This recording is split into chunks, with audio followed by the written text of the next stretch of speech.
For the thousands in attendance and the millions watching around the world, ladies and gentlemen, let's get ready to rumble!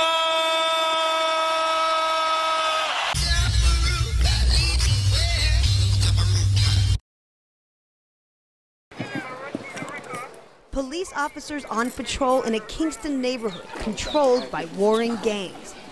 Armed with heavy weaponry, without warning, they search anyone they suspect could be carrying drugs or guns.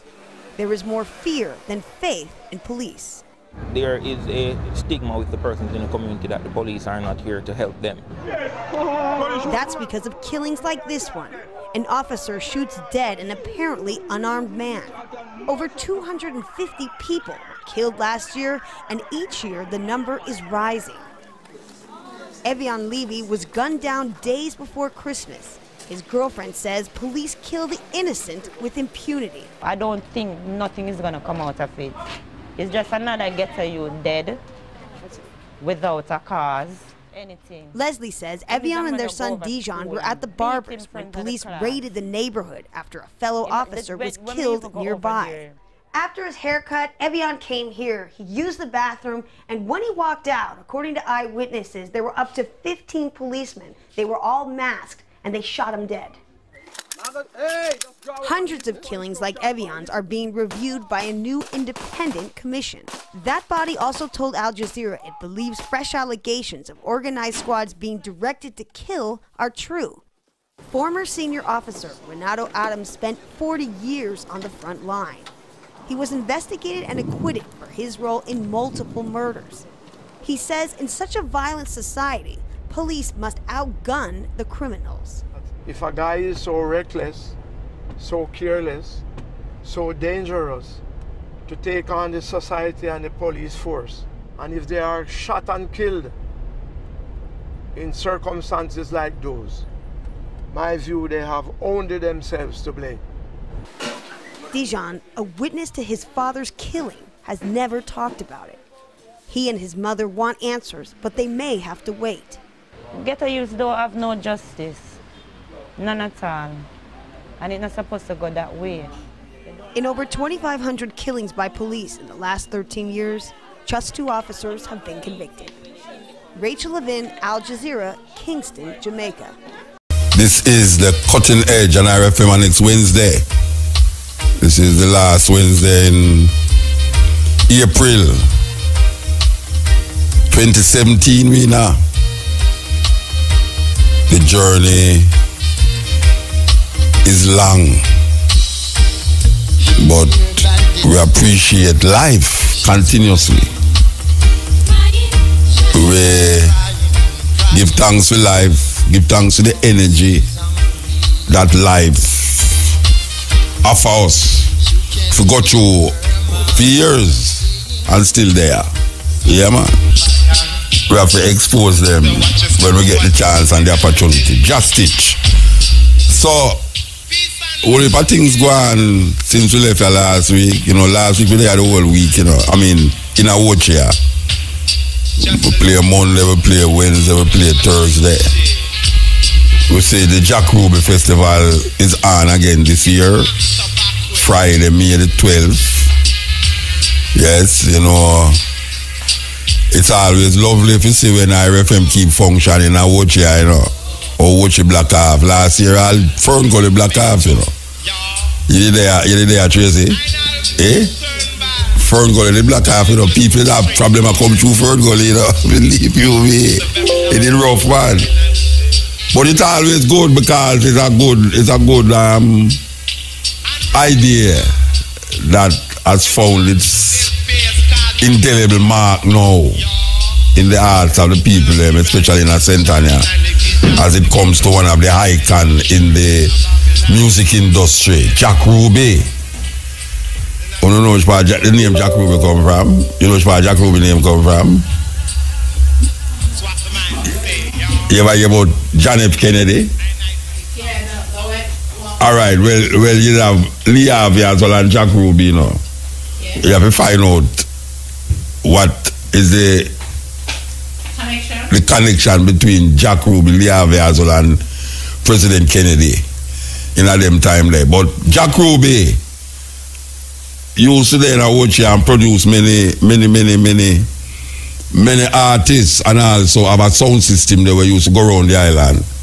Remember one time we did go, I think a Chilani we did play at this big field, and when we look on the man mixer, I say the man bring a studio coming at the dance section, the way the mixing board bigger than this in the island, you know. The mixing board where I play music in a dance bigger than this where we have here, so you must know say him take the thing serious. Yeah. But well known for the Marcus Garvey production, yes, and we give thanks for it will come again. Last year enough rain for really kind of prevent the time where it's supposed to really mellow in, but it got show. I mean, I tell the people them appreciate it, and once again IRFM come up with a novel idea. That's beautiful. And we know say other ideas is there, you know. Yes. Tracy have some ideas of our own to show her pass on to Cabo. I know. And I want to pass on some to Cabo too. Believe you me. So it's ideas, what type of ideas. Yeah. You know if I give a shares in the company yet. We need some shares around there now, you know, because I'm ready to put my money in the shares. Ready to do it. Anyway, we're going to interview, you know, say, believe you me, this week celebration of Haile Selassie 51st visit, the 51st year of his visit to Jamaica. And as usual, Rastafari is always maintaining these things, and people take it lightly, you know, because, you know, to them say a Rasta thing, them not really want involved in it, but when you really get down to it, you know, it involves the whole away. Because it's the only king ever go in a king's house. No other king ever go in a king's house in Jamaica, only the queen representatives. And it's the biggest, what you call it now? It's the most people ever come out to see a head of state ever in a Jamaica. I mean, like from Kingston to Montego Bay, all along the train line, go right down, because them there's a train I run from Kingston to Montego Bay. Well, people don't know that.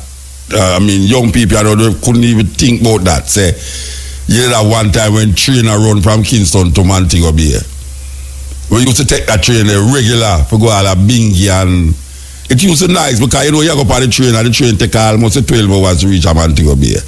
8 hours to reach a Montego Bay, and you cook up food and, you know, bake up things, and you go up on the train, and then it used to run go to Port Antonio too, you know.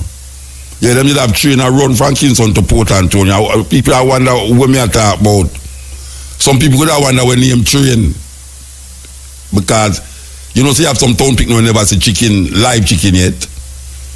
No, they never see live chicken yet. Some town picnic never see a live chicken. They eat it every day, you know. But them never actually see a fowl or run up and down yet. Well, I know the train supposed to be something where old people can conceive, say, train still around a Jamaica, but a backside train and all. But we are talking about train now, we're all enough people in enough coach.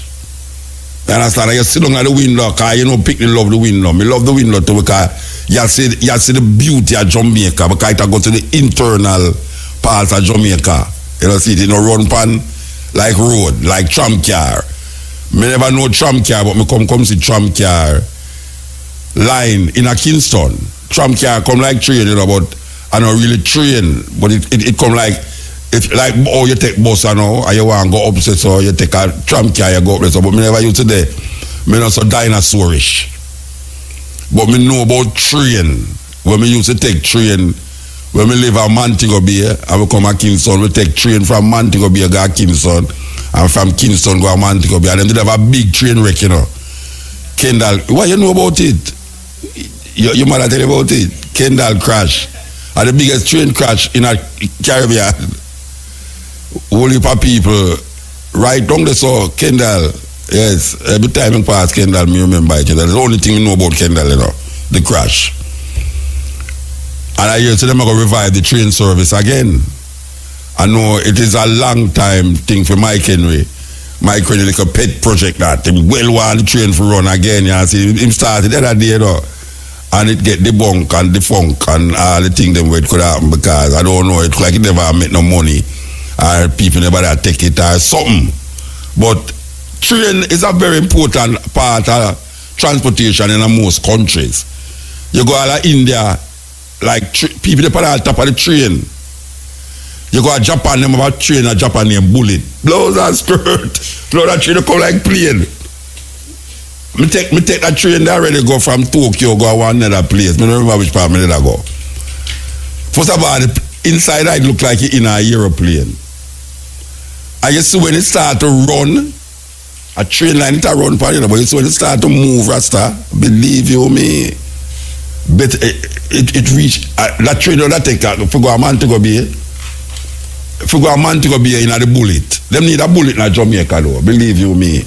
Them need a bullet in Jamaica for bypass all of the traffic them. I don't know what happened with the highway there, you know. Because the highway they come like joke business, you know, because nobody now drive on it. No, serious. I don't know why them not drop the money. Drop the money upon the highway and more people will use it instead of this big money.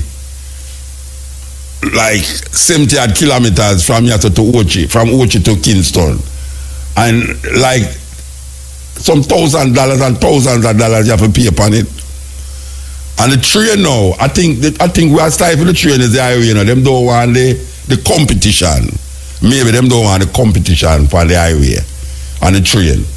But the train cover areas in Jamaica where you would hardly see people. I see these places. Like it's just nice for a school outing, just take a train and just go a Montego Bay and come back that evening. You know, just doing that alone. Just do that alone. It is nice. Just do it alone is nice. But when I talk about the train is that when we look on how the transportation system are run in a Jamaica, you know, and how people, the highway was supposed to bring a certain clarity to the thing. But the highway now bring up, things supposed to cheaper too, you can reach easier. Like trucker carry goods and services from one point to the next. And it used to take long, like you go Mount Rasa and go to, you know, Mount Diablo and all them something there. And now you not have to do that. That means you reach quicker from the south coast to the north coast. You're supposed to reach quicker. That means goods and services are move quicker. But I don't see nothing. No goods and services cheaper because the highway bill. I don't see cheaper because highway bill.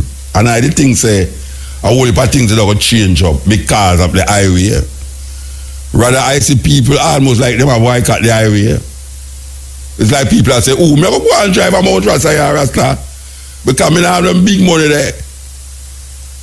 And it's really a big money for you, you know. It's really a big money because it's like 6 or 1.5 dozen of the other. Because you're going to charge this big money to go up on the highway and 2 cars drive on it. Where you could draw less money and 10 cars drive on it and you make back with the 2 cars that you pay with the big money plus more money than so. I don't know if it have no sense. If that makes sense to you. Less money, more. Yeah. Yeah. It's like make you say 2 cars at $2,000 go. Which is a lie me I tell because I'm more than $2,000. But make you say $2,000 for 2 cars for go come and watch it. And you say, yo, what you going to do now? You're going to charge half that. You're going to charge $1,000 for the 2 cars them. And you have 10 cars so now because everybody say, what, $500? Oh, I don't know that. 10 cars how much now? At $500 or $5,000 that. Yeah, they're not going to have no $2,000. You'll get the $2,000 plus $3,000. I don't know if I have no economical, you know, I don't know if I don't know, but it don't make no sense. We have such a nice, beautiful road. Look why I drive on the road and between The first, when you take the card to the next card, about 3 cars pass me. I said, wait, this big road. No, serious, you know. I was 70 kilometers, you know, from the entire outer Cayman, as they saw, till you reach out here, so. 70 kilometers, you know. And me, I tell you, I'm not exaggerating. Me, I drive, and I 3 cars pass me. And me, I look back and I say, wait, I wonder if I go on the road. I wonder if me there on the wrong highway or so. Because I don't see the highway. I don't see the car. Usually me there on the highway or forest rat, you know. Car like work, zoom, truck, bus. I mean, trailer, all sorts of things are going on. People them decide say, oh, Mount Rasa, jackknife, I know jackknife in no truck. And Mount Rasa where I go, and Mount Diablo. So, I don't know if them can do something about that, but it kind of stay away. It stay away. But going back to Jack Ruby now. Jack Ruby celebration is Friday, May the 12th. And it's going to be, I guess it's the same format with different artists. You know, them also, I think Brigadier Jerry they're on it this year. I see my name on it too. Gavin the coordinator. Gavin, watch it in a brethren. All right. I see my name on it. I see Yatso's name on it. Brigadier Jerry. I hope him come. Don't Joseph Wales supposed to be on the last time never come. Hey, Joseph Wales, watch it in a brethren. We don't want to put your name on posters and you don't let the people them look for you as one of the icon them, you know. Because whether you want to say it or not, you know, the icon is the icon. We would have liked to see Joseph Wales, Brigadier Jerry, and Charlie Chaplin. Because when Sturgav, Uri sound a play, and them 3 man there, it's a sight to behold when them 3 man they take the stage, you know. A combination, you know, Brigadier Jerry, Charlie Chaplin, and Joseph Wales, the outlaw. You know which part of the name the Joseph Wales come from? They have a movie named Joseph Wales, the outlaw Joseph Wales with name Clint Eastwood, Cowboy Show. You don't know about it? Yeah, Joseph Wales, but Joseph Wales is a bad man, you know. No, serious, Joseph Wales is a bad man, you know. I tell you, Joseph Wales is a bad man. The man don't take talk. Okay. I think this would not talk about it, you know. But I talk about the one, the DJ, Joseph Wales, you know. Yeah. Okay, so, but me not see him name, me not see Brigadier, me not see Charlie Chaplin name on it. Josie. Where Charlie Chaplin name there? Not her name. Charlie Chaplin busy with him security company, him now want to come DJ again. Charlie Chaplin, how are you dealing with brethren? Charlie Chaplin for the planet Rasta. Charlie Chaplin, Joseph Wales, and Brigadier Jerry seal up the tree. I saw them work all over the world. Them work that way, on festivals, on Sturgav, foreign and all them way there. And nowadays, Mr. Charlie Chaplin, so nowadays, Mr. Joseph Wales, I don't see Brigadier Jerry. No, I see Brigadier Jerry, I don't see Charlie Chaplin. The combination there. Anyway, it looked nice. It looked like a good thing. And then we see the icon there, we see Jack Scarpio. Jack Scarpio, you know, say, Greg Rice has a thing, you know, him say, enter you up on the plane, and you see Jack come on. Don't say, hi, Jack. You're liable to get chewed off on the plane for ball on hi, Jack. You understand? So, you just catch it. You just catch it. All right. So, some things go on, some things go on in the week, yeah. One of the main things them is the celebration we are talking about, and the Ethiopian Crown Council is in Jamaica. And we want to talk to Mel Tewade. I hope I'm pronouncing it right.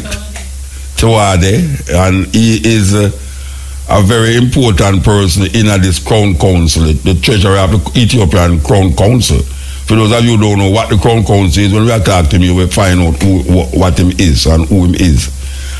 And also, the Dub Club issue is a very serious thing about the Dub Club. The Dub Club, for those of you who don't know Dub Club, Dub club is a every Sunday thing we're going up a skyline, up a Jacksonville top there. And it draw no people, especially what we call uptown people. If you go up there, you feel like you're foreign. Believe you me, you go up a dub club, you feel like you're foreign because I don't know.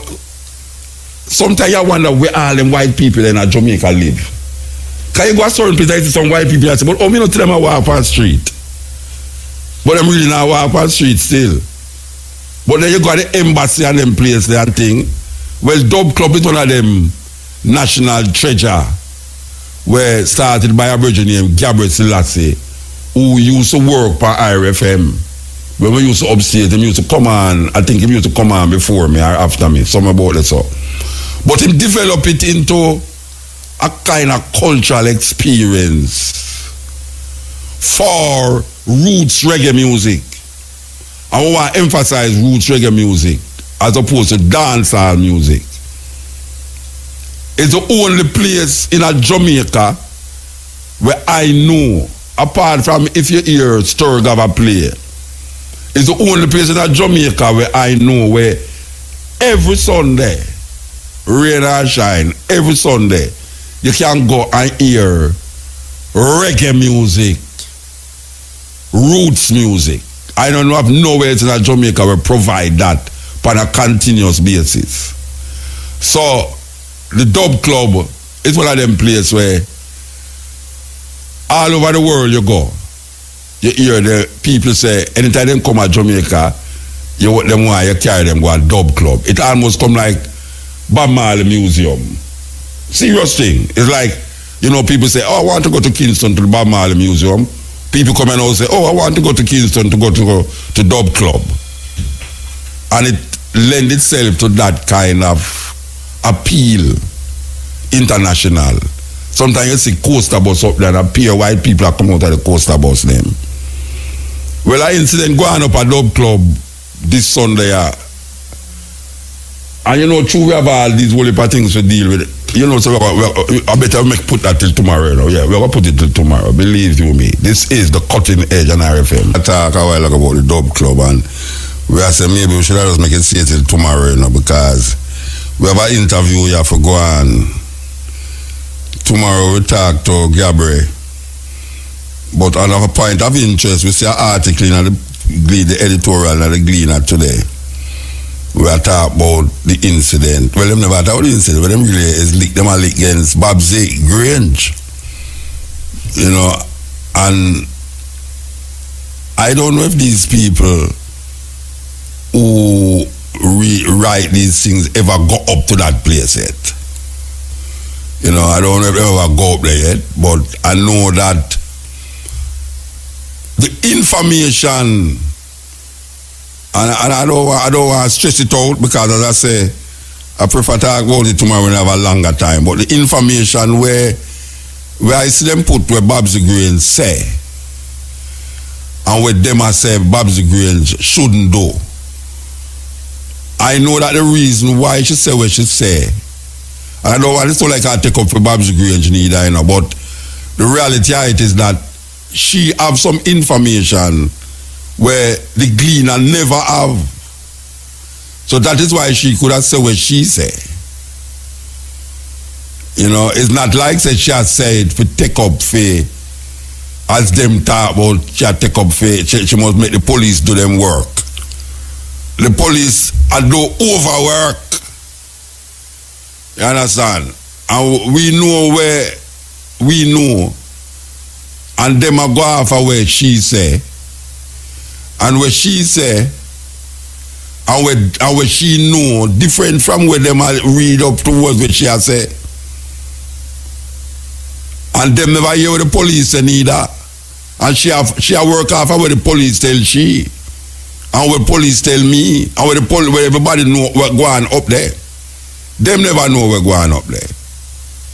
Them never know what going up there.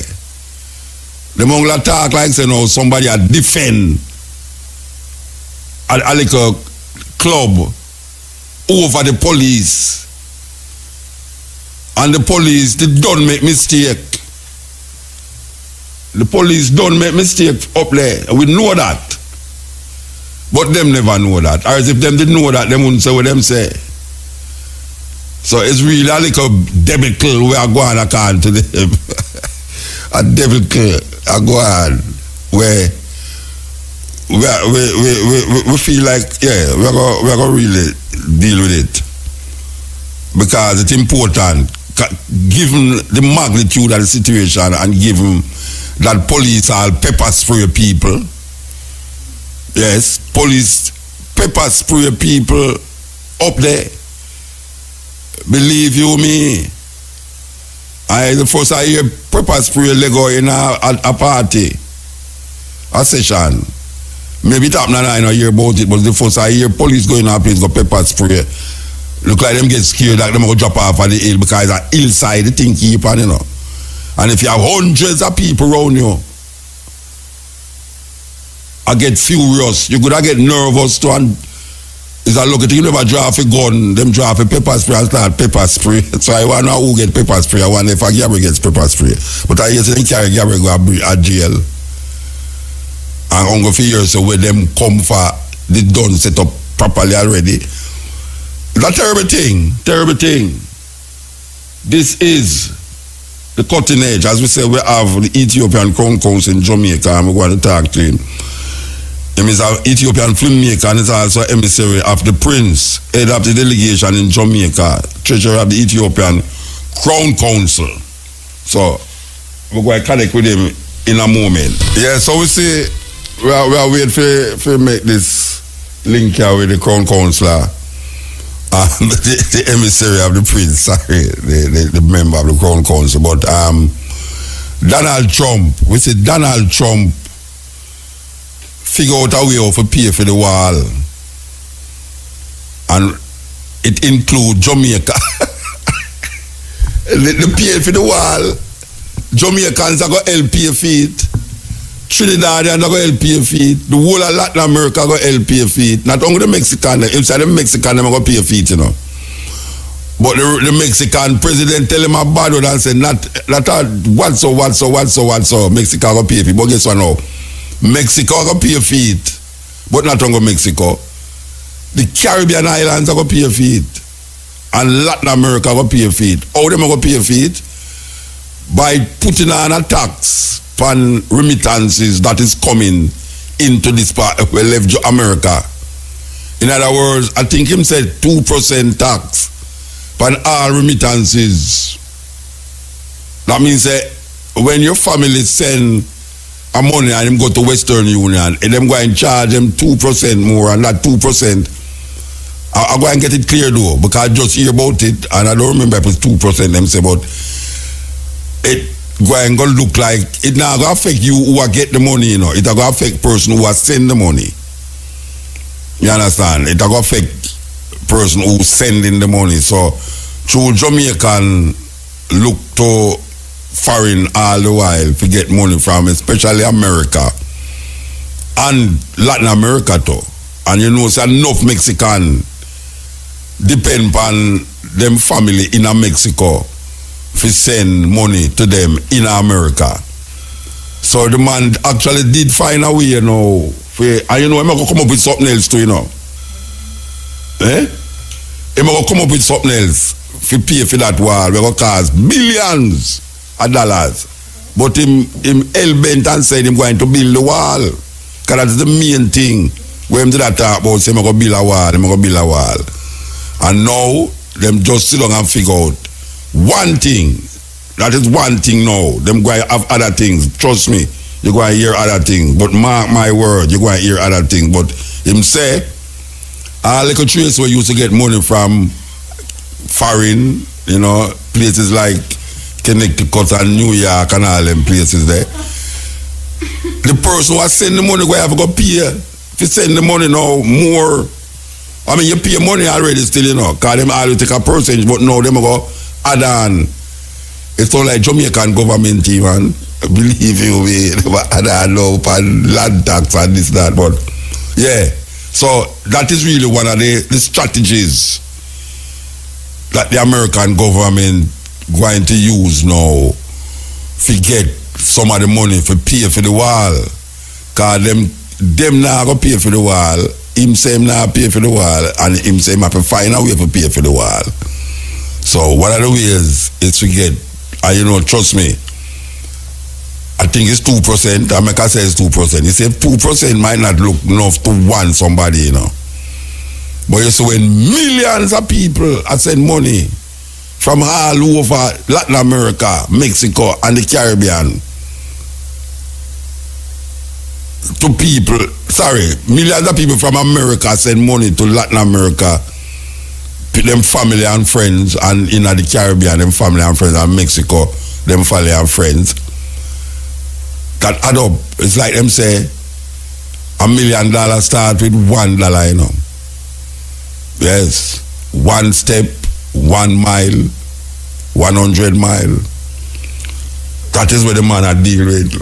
This is the cutting edge on RFM. As we say,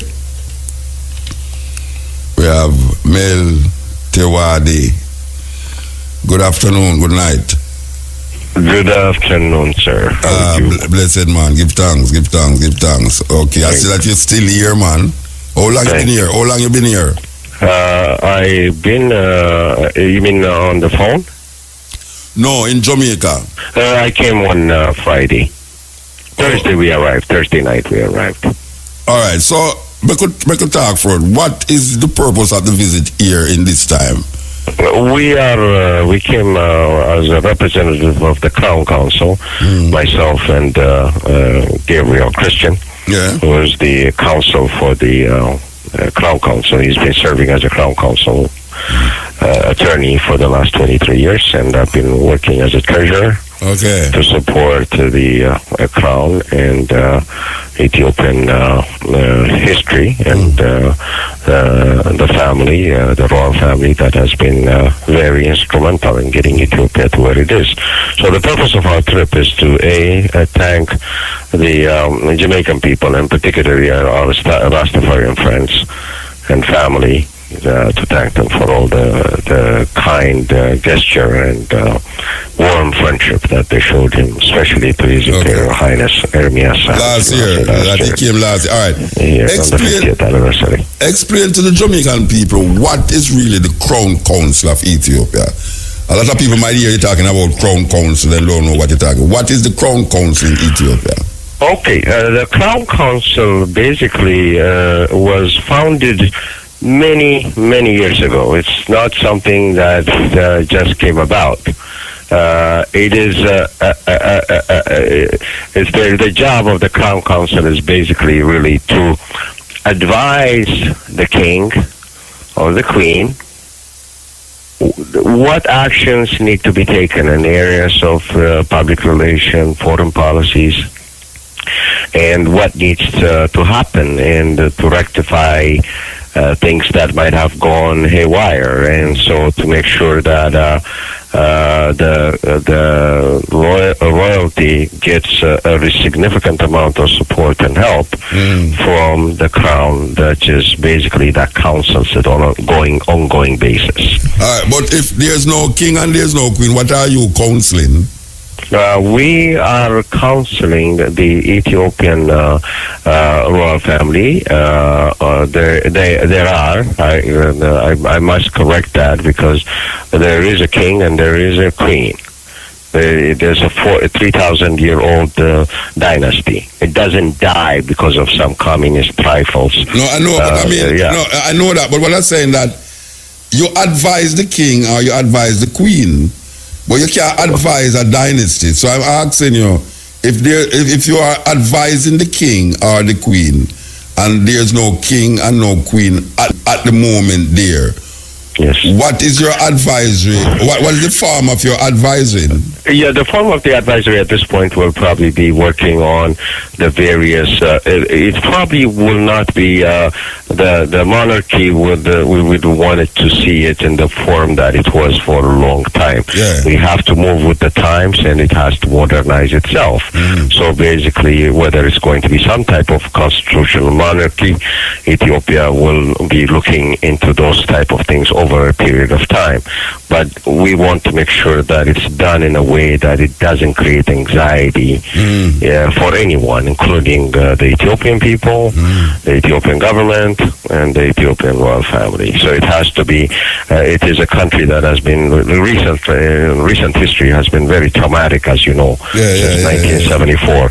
And so we got to be very careful to make sure that it is done in a way that over time we reinstate in a way that will not create the least amount of resistance and anxiety to anyone else. And we've already seen an incredible amount of collaboration with Ethiopian people. A lot of Ethiopians now realize what Haile Selassie was all about, and they're getting to understand what it is. And a certain generation that was more radical. The young people.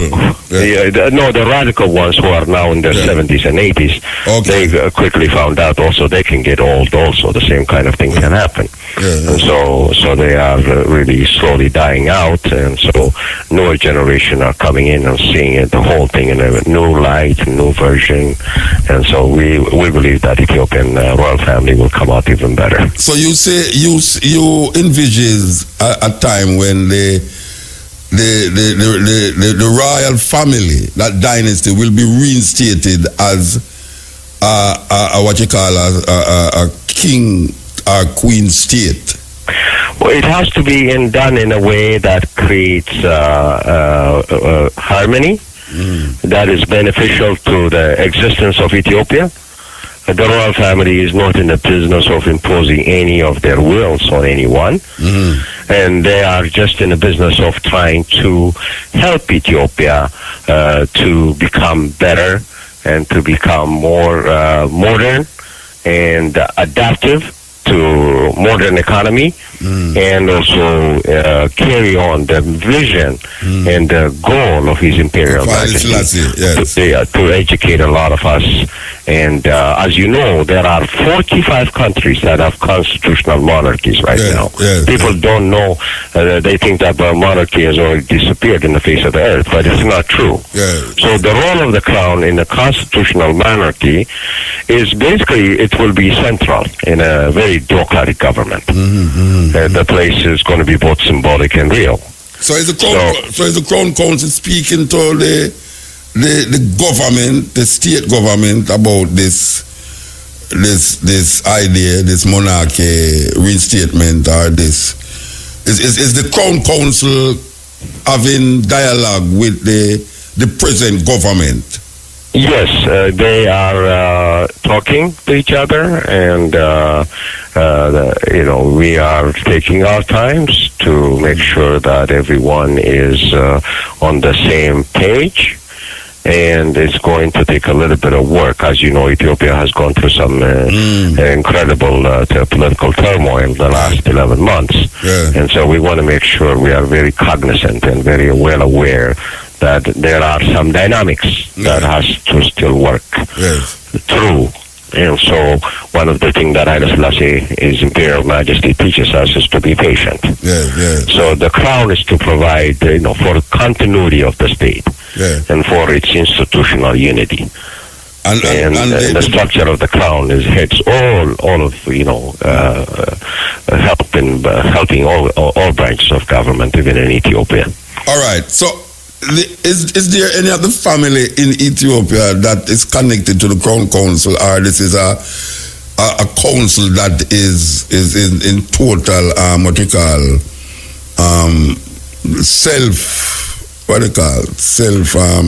independently? We are they have to work together. The council has been set up already about 120 years. The Crown Council has been in existence. So the previous president was Ras Kasa. Ras Kasa was the greatest advisor to His Imperial Majesty. His cousin, And his children are doing a great job now. They are a member of the Crown Council. They are in Germany.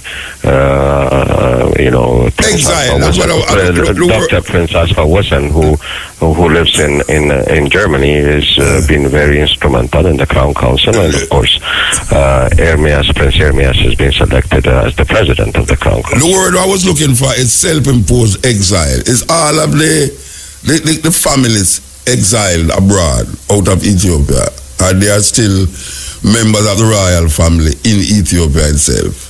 There are some that have moved back, and it's good enough for them, and some that are still outside, and some like Prince Ermias, who are coming in and out. He goes to Ethiopia all the time. He was there about 8 months ago, and he is in constant contact with the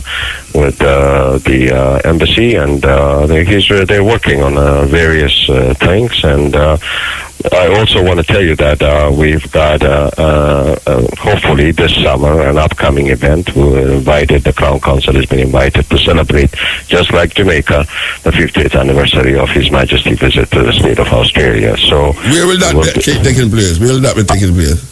Australia. In Australia. Oh, in Australia. Yes, we'll be going to Australia this summer, in June 15 to July 1, I believe. The dates have not been totally confirmed yet, but there's going to be a huge event in Australia. Is there any Rastafari regional situation that is on that journey with the Crown Council?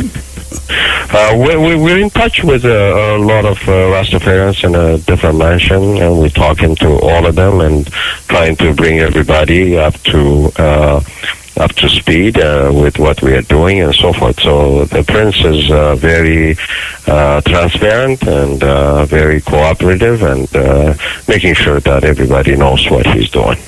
Okay, all right. The Prince was here last year, and he was taken to different places that Haile Selassie had actually set foot on, like the college, university, Michael College. Did you take that journey since you've been here? Did you go to these colleges and Michael College, university? I did. I did. You did it? I did. Okay. I did. I was with him, and we went to all the different places. First, we arrived at the airport, and of course, the Heroes Park. He was able to. No. I'm not talking about last year. No, I'm talking about this year. This year. No, we are doing every year. We are intending to have this on or around April 21st. We want to make sure that we keep the memory of His Imperial Majesty, and the connection that he made with the lovely people of Jamaica. We want to keep that going. Yeah. I remember last year I was at the Haile Selassie School, which is a main talking point. Yes. For Rastafari regional system, where Haile Selassie actually did give money to finance a school project there. And last year the Prince spoke about giving some money. The Prince was speaking about giving some money to the school. I don't know. I don't hear anything about it again. You can't give us an update of what took place there. No. We're going to be presenting a good-sized check tomorrow. Oh, you're going to the school tomorrow? You're going to be at the school tomorrow? Yes, actually, I want you to advertise and make sure that your listeners know about it. It's at 12:30. Okay. And the ceremony will take place, and the check will be delivered and so forth. And you're going to be proud and pleased that we're going to be working together. What farm? At 12:30. No, what form will it be taking? I mean, what is actually going to happen there, apart from the giving of the check? What is going to happen there? Well, there's going to be it's a foundation date, so they got other programs and things like that, which I really not am privy to. But I do know that we are going there at 12:30, and we'll be there about till 2:30. Okay, all right. Make us shift the reason a little about you personally. You as a movie, you go out do Ethiopian. You're an Ethiopian who make movies. Yes. All right. Can tell the people, because the only Ethiopian, to be honest with you, the only Ethiopian I have ever worked with that make movies is Haile Jerima. Haile Girma. You must have heard. You know. You must. Yes, I do know him. I do know him. He's a good movie maker. Yes, I mean Haile started, of course, 40 years ago making films and so forth. I have started making films only in 2011, and so when I went to Hollywood to try and wrote a treatment on the life of His Imperial Majesty, who was very dear and close to my heart and to my father's heart.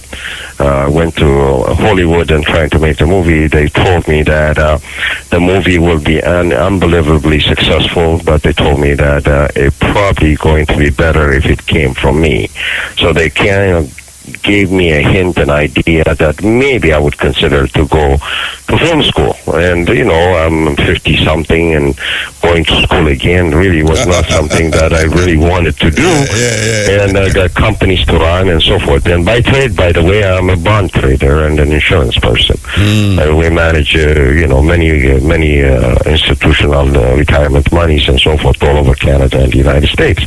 So it was really, I didn't know how God was going to make this possible, but He made it possible. I was able to go to school, go back to film school, and finish up in Hollywood. But why did you go to Hollywood Film in New York Film Academy inside Burbank in Hollywood? And so, but why did you go to why what your first move was to Hollywood? Because I have known filmmakers, independent filmmakers, who have done successful movies that didn't go through the Hollywood vein. Why it wasn't necessary to go to Hollywood?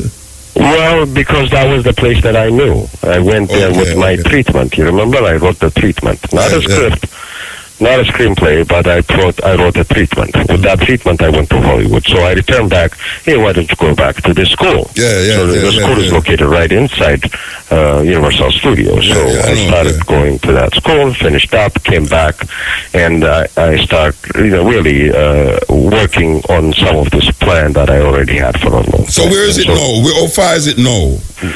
Well, I mean, I've made 8 documentaries since then. The one on Haile Selassie that you said that. The big one is on. We're working on trying to get a lot of funding, and it's going to be a big movie, and it's going to take some time. But the documentaries I've already started making, and I've already made 8 documentaries, and some of them are available now on Prime, on Amazon Prime, and some are going to be available. Is there any on Netflix? Netflix is going to come. Netflix is going to come. We're in negotiation with them. All right, tell me some of the names that I should look out for. Yeah, well, just you can Google my name for now, Mel Tewahade, M-E-L, last name T-E-W-A-H-A-D-E, and you can ask for the movie. The first one is the documentary about His Imperial Majesty's effort in establishing agricultural college in Ethiopia in 1954. It's called Point 4. Point 4 because the American program was called Point 4. That was named by President Truman. So point 1, 2, 3, and 4, Ethiopia was the first country to get a lot of support from United States in agricultural support. So they opened up this university with assistance of Oklahoma State University with the vision of His Imperial Majesty and the money out of his own pocket. We were able to build this university. Now that university, even though with all the ransacking and the disruption that happened in Ethiopia, it's still a very successful university now. It has got 30,000 students now. It started out with about 700 kids, and now they got 30,000 students. It's called haramaya.edu. Haramaya spelled Haramaya. .edu, or you can Google Agricultural University in Ethiopia. And so the history of that college is what this film is all about. The second one is the film about Peace Corps involvement and contribution to the Ethiopian educational system. And then now we're looking at also trying to make a documentary on the assistance of the Rastafarians have given to Ethiopian children in and around Shashamane. Yes, educating them and helping them in different things and so forth. And so we need to highlight the efforts of the Rastafarian and how positively they have impacted Ethiopia. in Shashamane. Unfortunately, when they arrived, Ethiopia went the wrong direction, and a lot of disruption happened again to the property that was given to the Rastafarians too, because everything was confiscated by the communists. Give us a little synopsis of your connection and your history with Haile Selassie himself. My personal history or my family's history? Yes. Yeah, we're not a royal family. We are actually an ordinary family, but my father was very dear and close to the emperor. He promoted him to become a manager of a mining operation in a place called Adola in the southern part of Ethiopia. But my father was mainly known for being a hero of the Italian Second War between 1936 to 1941. And so he was also in exile in the British province of Kenya. And my mother and father got married there as refugees and came back to Ethiopia in 1941. And my father worked his way up to become a governor and senator. But His Majesty has been very, very kind to our family through times. And he has helped a lot of families. He has helped a lot of poor and insignificant families to become really successful. He has helped a lot of successful families to become even better. His Majesty has helped a lot of Greeks and a lot of Italians who were left behind. He was a very kind person that made sure that the Italians who lost the war were not mistreated by Ethiopians. So you personally didn't have any rapping with him, you know what I mean, as a youth? You never come in contact? Oh, no. I come in contact with His Majesty, because my father was close to him, and so we went to visit in his palace, and basically we go there to bow. And it's called bowing to the king. So we go to bow to the king, and we have done that. But also personally with my father, he was in a very dire health situation in 1970, and His Majesty came to visit him in the hospital, made sure I was there with my dad when His Majesty came and said that my father's hospital bill for a hospital in Jerusalem called Hadassah, which is now the Mayo Clinic of the Middle East, Hadassah Hospital, and he was paid for, and my father was carried with air ambulance to Hadassah and to England, and he recovered 100% and was able to live another 18 years. And died almost when the communists were all done and finished. So things, we are seeing some manifestation that His Imperial Majesty predicted. So it is time for Ethiopia to reevaluate and revisit its history, reinstate its pride again, which relies on its history, and denying that the emperor didn't exist or it was 3,000 years of history. It cannot be erased overnight. All right, so tell me something. As an Ethiopian and family around Haile Selassie, how you feel when you hear that a group of people way over the other side of the world is looking on your emperor and saying he is God?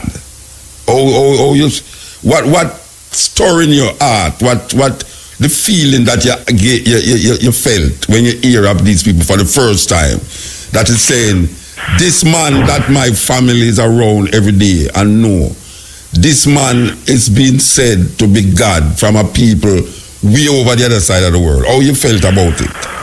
Well, I mean, first of all, let me just say that Ethiopia is a very isolated country because we were invaded by, all kinds of people, the Turks and the Egyptians, the British and the Italians twice in 1830 and so forth. So we are really isolated people. So we don't know much about much about the people that are around us, never mind all the way up to Jamaica. So it's really not unusual for us not to know anything about, on the west side of the hemisphere. No, wait. And I'm asking you if you knew, I'm saying that the first time you heard that there's a group of people way over the other side of the world that is saying that a man who you know and your family is around, the first time you heard this idea that Haile Selassie is God, how did it strike you first, personally? Well, I could understand the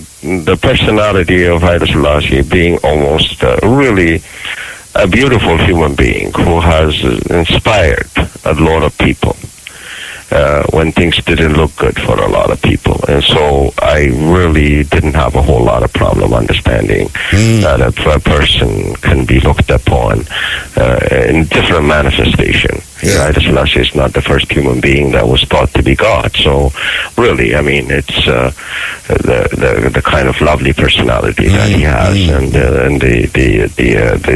tenacity and the kindness that he has is just a really amazing individual. So you didn't have a problem with it? You didn't have a problem when you heard it? I didn't have any problem. Okay. Do you know of anybody in your surrounding who had a problem with it? Well, some people might say, you know, we don't understand. How can he be a god or whatever? So people say all kinds of stuff in life. I mean, we hear all kinds of stuff. There are people who oppose His Majesty and say all kinds of crazy things about him. And so we hear everybody, and we just try to not repeat and regurgitate the same type of thing over and over again. We want to focus on what Haile Selassie has taught us, and that is to focus on our people and to get our education back in order. And as today we were at the research day, we attended that half day, and it was a lot of talk about, you know, the crime problem and the kids being exposed to all kinds of problems and so forth. And so we have to find Haile Selassie's type of solution to problems. We have got work to do on our hands to help Jamaicans, to help Ethiopians, to get them to become better, to take advantage of what is available so that they can live a better life. The ambassador, I think it's the Ethiopian ambassador to Washington, came here twice, and I spoke to him like I'm speaking to you now, and he's speaking about the legitimization of the Rastafari Aboriginal ancestry on Chachamani land for citizenship. Is the Crown Council aware of such a move? Well, it is the information. You know, I work in the Treasury and trying to find funding for the project that the Crown Council does. So I'm not involved in listening and hearing all kinds of different things on a day-to-day what the Crown Council is doing on this matter. I believe they are working together on coming up with some coordinated effort to make sure that our question of citizenship and statelessness is not going to be something that will be there for a long time. I think a solution will be found, and the government people can make their own representation. Okay, all right. So make us go over it again. You said tomorrow will be a ground nation at the Haile Selassie School in PN Avenue. Tomorrow. Yes. At what time is it again? At 12:30, and 12:30. We're going to be there till 2:30. Oh, you're going to be there at 2:30? No, we're going to be there at 12:30. I'll be there at 12:30. Okay. 12:30 to 2:30, me and Gabriel. Unfortunately, we were also having a third person was coming with us. Unfortunately, the weather was so bad in Toronto, he was unable to make it. He's a captain of Air Canada. His name is Demetrius Apokrematius. He's half Ethiopian and half Greek. But unbelievably, who benefited from the kindness of His Majesty. And we were coming in to see, for him to see, because he's not only a captain of Air Canada, but he's also a septic engineer and all kinds of engineer. And so we wanted him to come and see the building, Haile Selassie High School, and see what kind of structural repairs that we need to look at. And so you're actually here to fulfill what the Prince had said last year. You got that absolutely right. 100%. Okay. You're following up on all of the different things that he said. We're going to follow up with everything and then some. Okay. But we don't want to create. We want to manage expectation. Okay. We want to make sure that somebody doesn't jump ahead of us and start saying this, that, the other. So that's why we want to make sure that whatever has been promised, we continue to work with. Well, we give thanks. It was nice to meet you. Thank you, Muta. Thank you for everything that you're doing to promote, the Rastafarian cause and help our brothers and sisters to regain our pride and be able to work to economic and financial emancipation. By the way, the movies that you make, are they in English? They're all in English. They're all in English, okay. They're all in English. They will be available. I will even try and see if we can make them available here in Jamaica. Yeah, maybe we can show them at the university. Yes, I've already given some of the film to Dr. Barnett, who has been helping me. Right. So Dr. Barnett will have to take the time from time to time, show the movies, and everything that we do is going to be free. Okay. Give thanks. Thank you, Muta. Yeah, man, Irie. Have a good night. Good night, yes. That was the representative from the Ethiopian Crown Council, emissary of the Prince, Ethiopian filmmaker, head of the delegation in Jamaica, treasurer of the Ethiopian Crown Council, Mel Tawadi. And as you hear him say, tomorrow there will be a gathering at the Haile School where some of the promises that was made by the Prince last year will be fulfilled, including the financial promise, the donation to the Haile Selassie School, also the presentation of plaques and our tokens will be made to the various mansions of the Rastafari in appreciation of the welcome accorded to the Prince. So tomorrow there will be a presentation of plaques or tokens. And the presentation will be done at I think it was done today at the university, Michael University College for research there. You heard him say he was there today. And well, I don't know if all of these things have been done. I think a lot of them have been done already, so we don't need to go over them. This is the cutting edge on IRFM. Yeah, this is the cutting edge on IRFM. I tell you. So, we never play this. Well, we're going to play it now. Welcome to Jamaican Roots and Culture. I'm Pat Clark.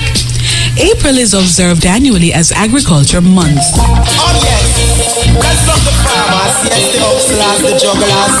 Oh yeah, touch out through the rugged terrain, but still never get weak under the strain. Farmer man, continue plow the land. One of the first agricultural crops of great significance in Jamaica was the sugar cane. White gold, as the British colonists called it, was the engine of the slave trade that brought millions of Africans to the Americas, beginning in the early 16th century. The history of every nation in the Caribbean, including Jamaica, has been impacted in one way or another by this crop. The Spanish were the first to import natives from Africa to be enslaved in the New World. Unable to find gold and other precious metals in Jamaica, the Spanish saw little use for the island and hardly resisted the invasion of British soldiers in 1655. Noting sugarcane's potential as income for the new settlements in the Americas, Europeans were already hooked on sugar coming from the eastern colonies. Spanish colonizers snipped seeds from the Columbus fields in Dominican Republic and planted them throughout their newly captured Caribbean colonies. By the mid-16th century, the Portuguese had brought some to Brazil, and soon after, the sweet cane made its way to British, Dutch, and French colonies, as well as to Jamaica, Barbados, and Haiti. It wasn't long, however, before the early settlers realized they were lacking sufficient manpower to plant, harvest, and process the back-breaking crop. The first slave ships arrived in 1505 and continued unabated for close to 400 years. Most came from Western Africa, where Portuguese colonies had already established trading outposts for ivory, pepper, and other goods. They also embarked on a trade in natives from Africa who they captured to be sold into slavery on sugar plantations in the New World. The human cargo was shipped across the Atlantic on a horrendous voyage known as the Middle Passage. Slavery was a key component in what historians called the Triangle Trade. Natives from Africa, mainly from the Fanti, Ashanti, Coromantee, Igbo, and Yoruba regions, were continually imprisoned and shipped over from Africa, then put to work on sugar plantations in appalling conditions. The slaves would have to be up at 4 o'clock in the morning and work in the fields until sunset. A worker would yield up to 6 tons of raw crop a day. Slaves were burned, strangled, and otherwise tortured to terrorize them into obedience. Slave revolts punctuated the 18th and 19th centuries, and freedom was finally granted in 1838. A drop in sugar prices eventually led to a depression that resulted in an uprising in 1865. The following year, Jamaica became a crown colony and conditions improved. Introduction of banana crops reduced dependence on sugar. Independence from Britain was granted in 1962. The government became a democracy. Today, the island's economy relies mostly on agriculture and tourism industries. The sugar industry is the oldest continually operating industry in Jamaica, generating the 3rd largest foreign exchange after tourism and bauxite. And now to end Jamaican roots and culture, our famous black quotation is in the form of a poem. Sugar. Sugar, to my people, you have never really been sweet. You placed the shackles on our feet. To our lips, your taste was deceiving. For centuries, you left our ancestors grieving. Scars exposed from cruel lashes. Africans embroiled in freedom clashes. All because of the sugar cane. My people suffered so much pain.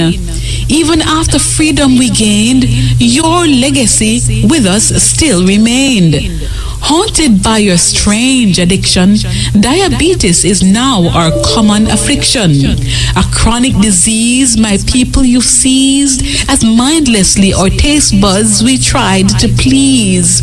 To break the cycle, we must learn that for your unnatural calories, we should never yearn.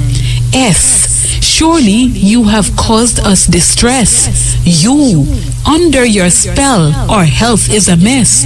G, great is our desire for you. A, afflicted are many by the harm you do.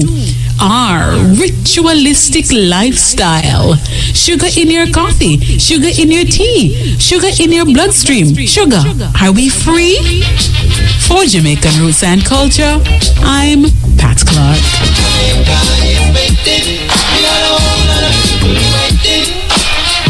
Sweet. Pat Clark, you're sweet. Sweet, not like sugar, but you're sweet. Believe you me. Okay, you know, so Pat Clark will be reading at the This Poem Festival in Port Antonio this Sunday, yes. But the idea of sugar, and what you just hear a while ago, and we have been saying it all a while, that alone should have make we know say we don't eat sugar. Because the amount of Africans were dead on the plantation because of white people appetite for this drug. Yes, sugar is a drug. The amount of Africans were dead because of that drug. Should I make we know say we as African people who say we're free should not delve in it so much because what you know is a terrible thing, you know. Enough African dead because of the plantation and sugar cane. And now we see enough Africans are dead again because of the same sugar. But on another level now, you should mention diabetes and all these things. African people have been dying for centuries because of that thing called sugar. And we still allow sugar to come between we and life. Still allow sugar to come between we and life. I know if you eat sugar, apart from it being not a good thing for you, but also because of the history of that drug. You know, say, I have some cane juice the other day, and them say them never drink cane juice yet. I say, you never drink cane juice yet? Them say, no, I have to go down and me hungry go get a bottle of cane juice and give them. So them never drink cane juice yet. Can you imagine a Jamaican? I say them never drink cane juice yet. Yet still, every day, them yam sugar. Every day. And most of the juice them, when we go a shop go buy, true we don't read label, them have sugar in it. Them have sugar in it. The blood, sweat, tears, filth, piss and everything. In the DNA of that sugar where you eat, because our ancestors died on the plantation. Most people don't plant them own cane. Most people don't plant them own cane because they can't bother with that. The thing, you know, is that I mean, I promote if you go drink enough cane juice like me, or if you just love drink cane juice, but the thing with cane juice is that it go in here and come out same time. The thing with sugar is that it's stuck in here. Stuck.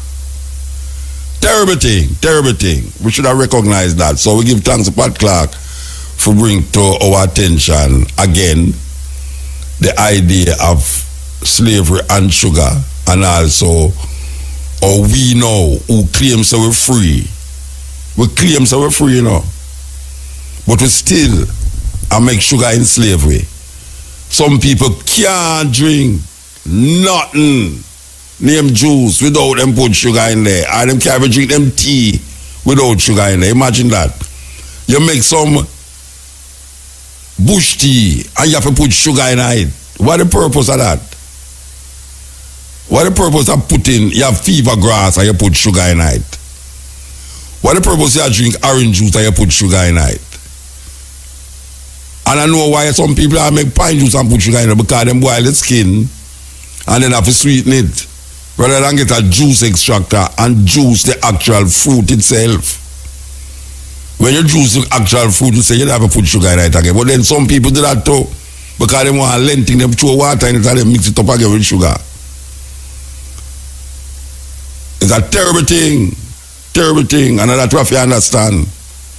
We have to understand the part sugar play in our enslavement, and it's still up to this day playing a part in our enslavement. We have to understand that sugar not a lovely thing, just like the condemned milk, because the condemned milk have sugar in it too. And condemned milk supposed to be sweet, you know, but it's condemned milk. It's sweetened with sugar, and then now you put it in a, people are mix all that thing, sour sap juice, then put milk in it. I mean, you have drink milk and you put milk in it. I mean, it's a terrible thing. Them have way, though. I know the weirdest thing about it. The people them who cause us to be addicted to this thing come out and feel them addiction. Because them are deal with health more health now than how we would have able to say health. Because first of all, we are talking about health food too expensive now. So the cheap food is where we hold on pan. And the cheap food is not necessarily good food. Because when you name the cheap food and you get sick, you have to pay more money for go to doctor than if you did go buy the food where you claim say dear.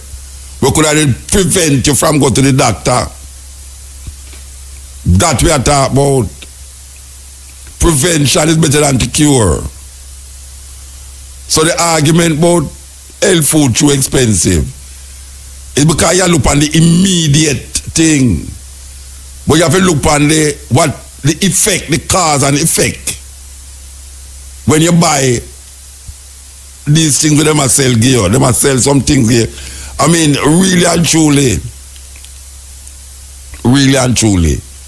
we have to take a stock, black people. Take a stock, because them gone we ahead, you know. Them gone we ahead. Some guy posted my first video on YouTube, and let me tell you, things are getting hot. But don't let my white friends stop you from hearing the truth. Some of my white friends are upset, and for good reason. It's not every day you people get to see the inside secrets we whites have used for decades to dominate people of color. But don't fear. My white friends are just mad, because once you know all the secrets to gaining real black power, they will no longer be able to rule over you, because basically you blacks are the cash cow for white economics, and it has always been this way. Now, let's get back down to business. Today, I'm going to give you 3 more tips to gaining real black power. And this time I will try to keep it short. Last time we spoke about unity, religion and economics. And while these are very important to establishing black power, there are other factors, more subtle, which you will need if you were to ever rule the world again. The first is self-image and self-love. The reason why you spend so much time trying to be friends with us white people is because you really don't want to be friends with yourselves. Your issue with self-image is a psychological one, which we implanted when we gave you our religion. This weapon was very effective, because it got you black people to fall in love with our image of beauty while at the same time making you hate your own.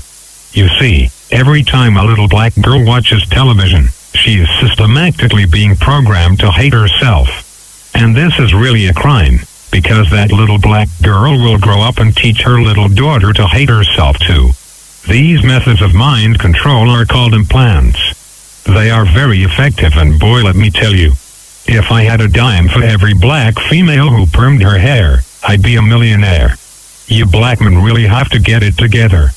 For you to perm your hair is saying to the world that nappy, kinky hair is not good enough to wear. To believe this is culturally suicidal and reinforces our white supremacy system on every level. To perm your hair as a black woman is like a shark cutting off its fin. To do this is an open declaration that you hate who you are. And everybody knows this but you. We whites look at you and quietly laugh. We can't believe how you try to suppress your own DNA and then teach it to your daughters like it is some kind of family recipe to make popsicles. This act is nothing to be proud of. You should stop it, and stop it now. I've seen little black girls as young as 5 years old with perms in their hair. This is completely niggardly and self-hating. Some of you black girls take it a step further and wear other people's hair in your heads. How can any self-respecting people do this and keep a straight face? I mean, really. This is ridiculous. I'm sure the Koreans are lefting all the way to the bank selling you blacks other people's hair. And I'd be willing to bet that the Hindus who distribute it are getting a nice payday too. You see, under our white supremacy culture, we take your sicknesses and turn them into profit for us. We know you cannot stand your black skin either and will buy all kinds of creams and lighteners to look more like us. We've made billions of dollars on your dysfunction. This is the way we keep the money rolling in. The sad thing is you hate yourself so much, you are willing to burn your scalp and face to change it. Some I have seen cut their noses down to be more white. Michael Jackson was one of those girls who did this. I mean, guys. Whatever. You get what I am saying. It's all about not being who you really are. But worst is the fact that you can't really say others until you can truly love yourselves. Which is why some of your relationships with black men are so bad. Here's the deep part. Some of you would diss a black guy because maybe he didn't go to church or have a good job. Mutabaruka. Cutting edge. Up. Yeah, man. My purpose I showed you. Who? Purpose, DJ Purpose, an artist. Okay. Yeah, man. I listen to program, man. I not sleep, man. The day I with you, man. Well, obviously you're not asleep or you not talk to me. Hey, Muta, you what you do for me, Muta? Hey. I sent something for Gibraltar, you know, and teeth and the whole works, the whole clarinet and one year. No, wait no man, you don't have to send it, what you tell me, say you send it to him for, you have to send it to me. Alright, give me an email address, me give you a song, Muta.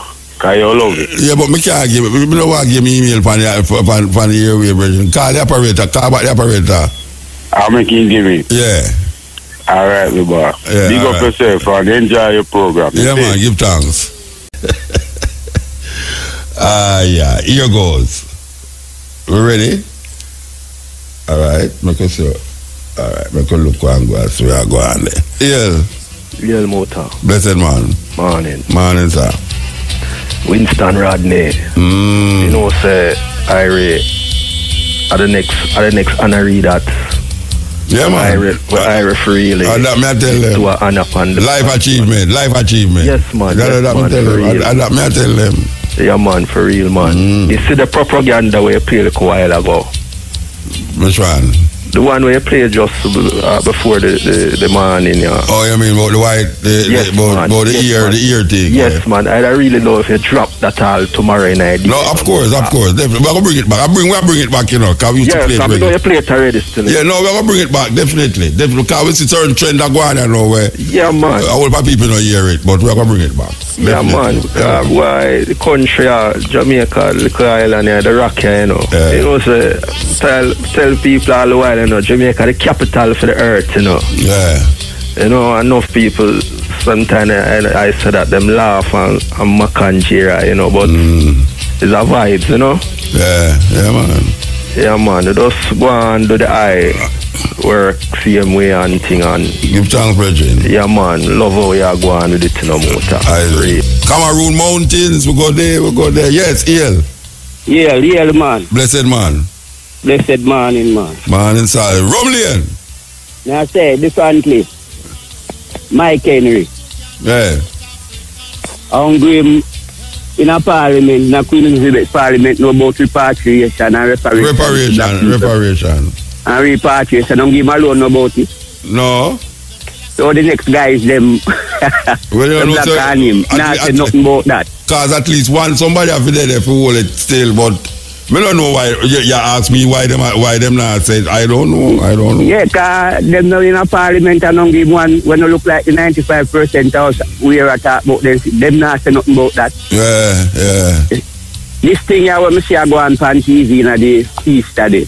What that? I mean, this Jesus when they carry, I say to the people, I mash up the people them every again. That talk patwa. You see? Yeah. Oh yeah. Yeah, brother, they called me last week and talk about it. What a wickedness, see you. I tell you, man, them a brainwash people. Daniel Blue Eye guy again. Them a brainwash people them in their own language. They brainwash them in their English language, or they a brainwash them people in their own language. Me I tell you. Me say someone smart can go Jamaica Council churches and any minister. He come tell you if this Daniel guy with the masculine fitness, that him really a black people savior. Why they continue to do this to the people? Terrible. I said that devil them, because I see the youth them love themselves. You see every school when I tried to pick them and say this savior a Daniel Blue Eye guy. Of course. That is dead in them. But I let them show them, man. It's in them DNA that way, man. Okay. Well, blessed man, give thanks. You know where repatriation I say, yes, sir. Give thanks, brethren. You know, the Friday other day we play that tune here, everybody thinks it's a new tune. Well, I tell you. Cutting edge not easy, you know, believe you know, we play that tune here. Everybody thinks it's a brand new burning spirit tune. It's a whole burning spirit tune. El Muta. Blessed man. I'm on an Ivy from Castle Peace, Clarendon. Alright. I have about 10 years old. El Muta. Blessed man. You know, say I listen to your radio. Hey, you have to turn it off, Bridget. You have to say turn on fire. You have to turn it off. Yeah, you know, say Iron Man. All right. Let me see if I'm ready for talk to me. You ready for talk to me now? Yeah, man. You ready to turn off? Yeah, where you say now? I say I have a 10-year-old son. I'm a response to him. I'm a mother. I respond to him. I can't alone my plan. I'm not get no sales phone over there. So what's a sale, what you mean? You mean you sell cane? Yeah, man. Okay. But I send Talia my jingle, so I ask her if you can play them for me. You send Talia your jingle? Yeah, man. One name, one for Matrix, one for Talia, one for Shane Clark. And one for IRFM. And me must play them? Yeah, man, I beg your boss, man. No, but when them, but you don't give me none, so you said me must play Shane Clark jingle. No, man, Talia have the IRFM one. Take it from him, man. So wait, you get the one to, why you never, you send one to all of the people them where you talk, but you never send none to me. I know you call me for play it. So, you never send none to me. I'm going to make one for you. No, wait, me ask you something. You called about 4 people name of IRFM a while ago, where you send it to. And then now you call me. No, hear me say no, me make one IRFM jingle too. Listen to me, I say no one. You know, say you make one for this, one for that, and then you make IRFM. Yeah, but me make one for IRFM too. And you make one for Shane Clark. Yeah, one for Matrix, one for Talia. Alright, so you know that me ask you now. So if you make one for all of them people. Make one for you, man. Never make one for you, man. So, but me make one for IRFM. You never make one for me when you don't make one for Shane, when you don't make one for this and one for that. No, man, when me go to school, me have enough money. Okay. And him say only 5 no more him do. Yeah, so now me must play the one for IRFM but not the one for me because me not have money. No, man, I go send one, I go make one for you. But you not sell lucky and so you get more money if you go make one. No, man, I go make one for you, man. Yeah. I don't know, still you know, me just figure it out. I say you make one for some other people, you never make one for me and you call me to play IRFM one. I go make one for you, man. I don't know. So where say you want a bus now? What you mean now? You go play jingles to get a bus? No, me I beg you to play for me. No, but when me play it, how that I go bus you? That me ask you. No, then I play, man. Me I get money for it, man. And but I mean, you go play. Wait. Hold on. Yeah. Me want understand what you say. If me play the jingle, you go get money. Then I must get paid for that. Which part you go get money from? No, say I feel me think clean, man. No, man. All right. Intellectual property, you know. Wait there. When you make a jingle for Shane Clark, who will pay your feet? IRFM, man. IRFM will pay you for your jingle? IRFM did ask you, wait there. IRFM employer for make Shane Clark did wait there, make ask you. Shane Clark did hire you for make a jingle for him? No, man, me just make it. Talia did employ you for make a jingle for her? Alright, Talia tell me if you send it for her, man. Alright, IRFM did employ you for make a jingle for IRFM? No, just took as me make it for Talia, Shane Clark and Matrix, me make one for IRFM. So, you're going to make a jingle now and then I say you're going to get paid. Who going to pay you for them jingle there? Anybody who play them, man. So when me play it now, what me must pay? So when me play it now, me must pay you? No, man. IRFM now pay you for jingle, brethren. I beg you, boss, man. No, but you say you keep a talk about bus and truck and plane, and me ask you, me I say to you, that me playing your jingle now gonna make you make no money. I can't make no money off of it. No, you don't make no money off of no jingle. Unless me did argue for make a jingle for me now, you say how much me I go pay you for make the jingle. But most people who make jingle for people, them just make the jingle, but them not say the person who play the jingle are gonna make them go get money from the person. Me I go make one for you. No, listen to me, Bridget, you know why? Listen to me, I say, no money you talk about.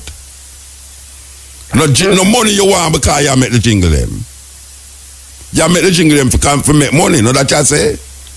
Then if you play me now, I get paid more time. Who you know say, alright, so who you know make jingle and make money off it? Who tell me? Entertainer them, most of them. Oh, like, which entertainer you know make a jingle for anybody for RFM and make money off it? Me thing make one year. No, listen to me no man, me say, who you know make a jingle for anybody for RFM and make money off it? I don't know if they want make money, but most entertainer they make jingle, man. No, me never ask you if most of the entertainer make. Me say, listen to me, I ask you now. Me say, no. True, you say who me know me. I tell us them. You don't know none of them, but yeah. So who? All right. So all you know now, say when people make jingle, they make money off it. I don't know if they make money, but brethren, I can tell you something now. If I jingle you a weird pan for make money, I better you just go and sell your cane. So in sitting there now make jingle, ching and them man there. So you think they make jingle and make money off of the jingle? You think so when ching or chicken king or whosoever they matter about, you think they make money off of it? So me ask a question, why you not record a song then? Why you not record a tune instead of make a jingle? Why you not record a tune? Oh yeah. Eh? The time when you are take your key and money for make jingle, for fees and you are going to make boss. No, but where you get the money from for make jingle? Where you get the money from? Because you say you don't. You know say that $1,000 me they have motor. And you take the $1,000 and make jingle? Because you're going to make more money, more than the $1,000 when the jingle play.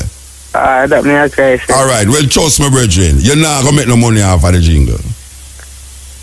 Me I tell you that. You're not gonna make no money. You're not gonna get no bus, no plane, no truck, half and no jingle. It's either you're gonna make a tune and the tune play enough on the radio and you get some show because your tune a play. Or you get some royalties if you go join one of the company them where you can get royalties, mechanical right when your tune play off of the radio. So it's either two things you're gonna do. One, you're going to go make a tune and it play upon the radio and you can sign up and get royalties off of it. Or you're going to go get a tune upon the radio, it will get so popular that people are going to ask you to come on them show and so you're going to make money off of it. But if you're going to wait upon jingle to make money because you hear Talia, Shane, Mutabaruka play your jingle, you're not going to make no money off of it. So I better just go and sell your cane. I'm start make cane juice with your cane. How much land you have to make cane as plant cane? No, say about nearly about 5 acres in the motor. 5 acres? Last year, I know. What is? Where the whole are they? You have 5 acre cane? Yeah, man. Me not believe you.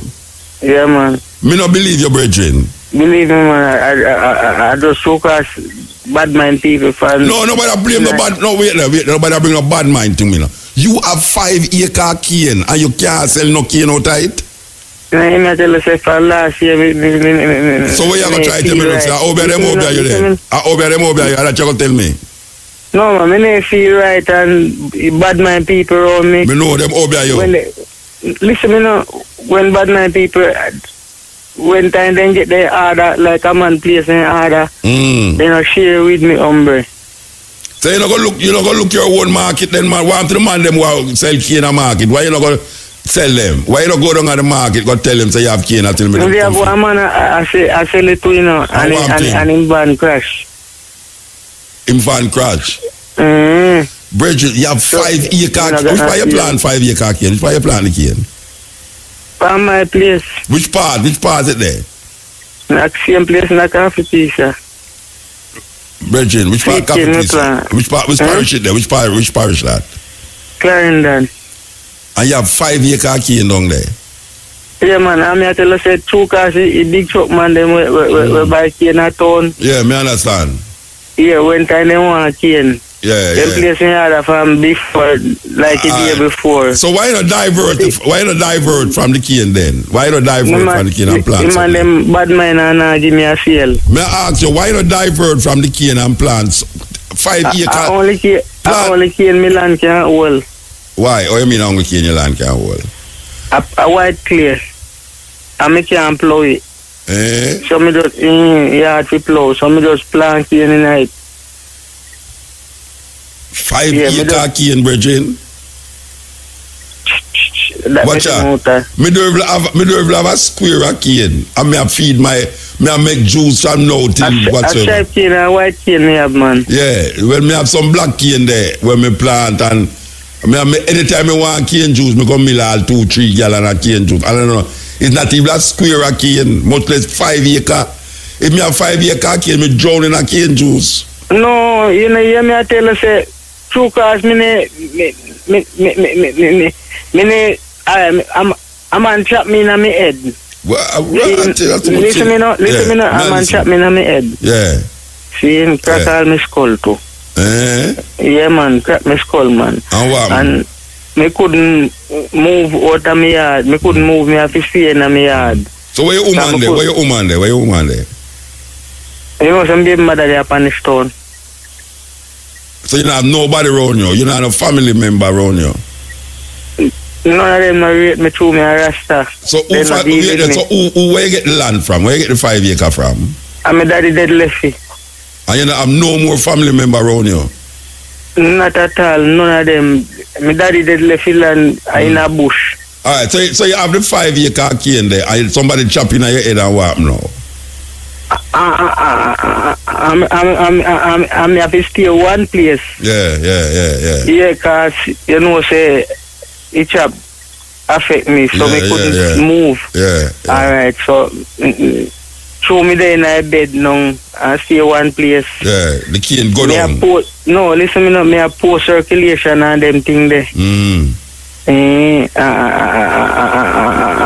My foot swell up and thing. My head get jiggy right around my brain. Yeah. How much year old is, Bridget? How much year old is? Me 42. Yeah, young boy. Yeah.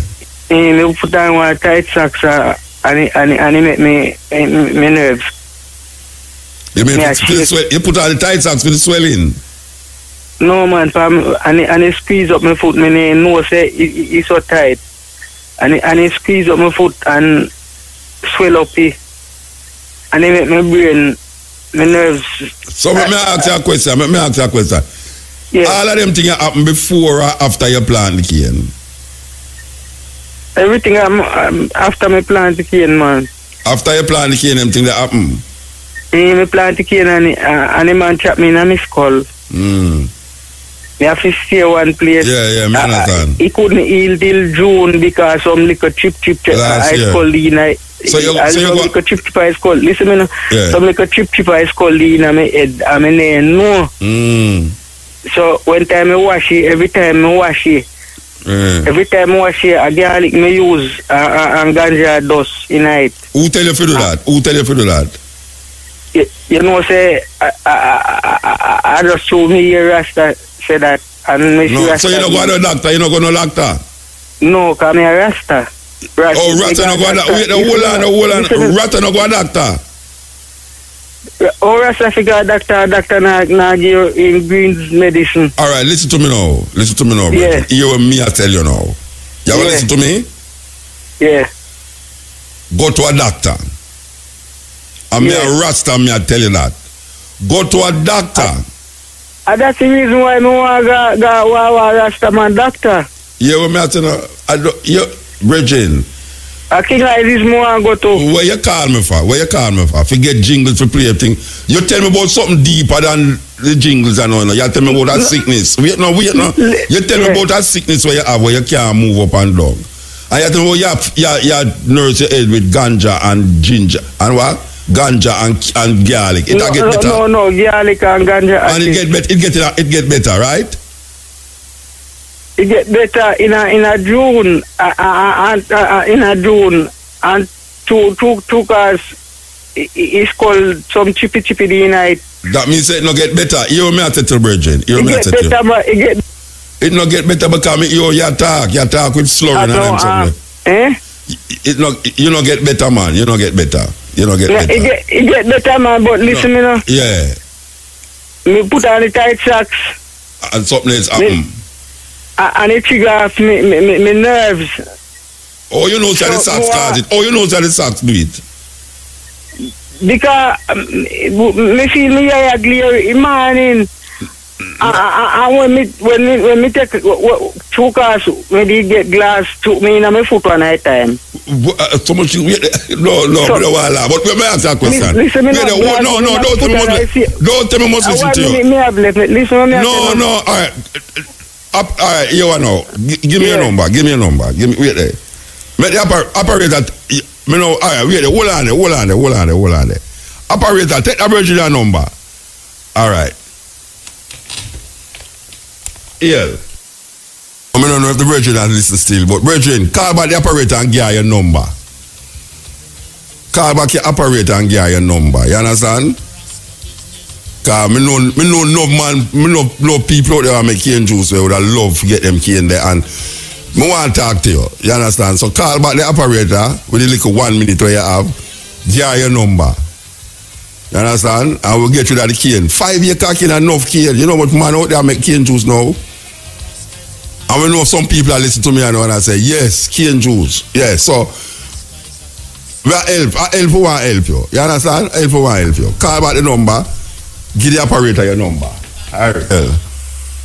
Yes, good night, Mr. Moulton. How are you doing? I'm okay, ma'am. Yes, I'm up, I'm live. I'm calling you from overseas. I'm trying to get in so long, but I didn't get the chance to till now. Well, you're there now. You're there live, yes or no? Yes. Yes, sir. My name is Sandra Bennett, and I have a son by the name of Stephen Spencer, one son.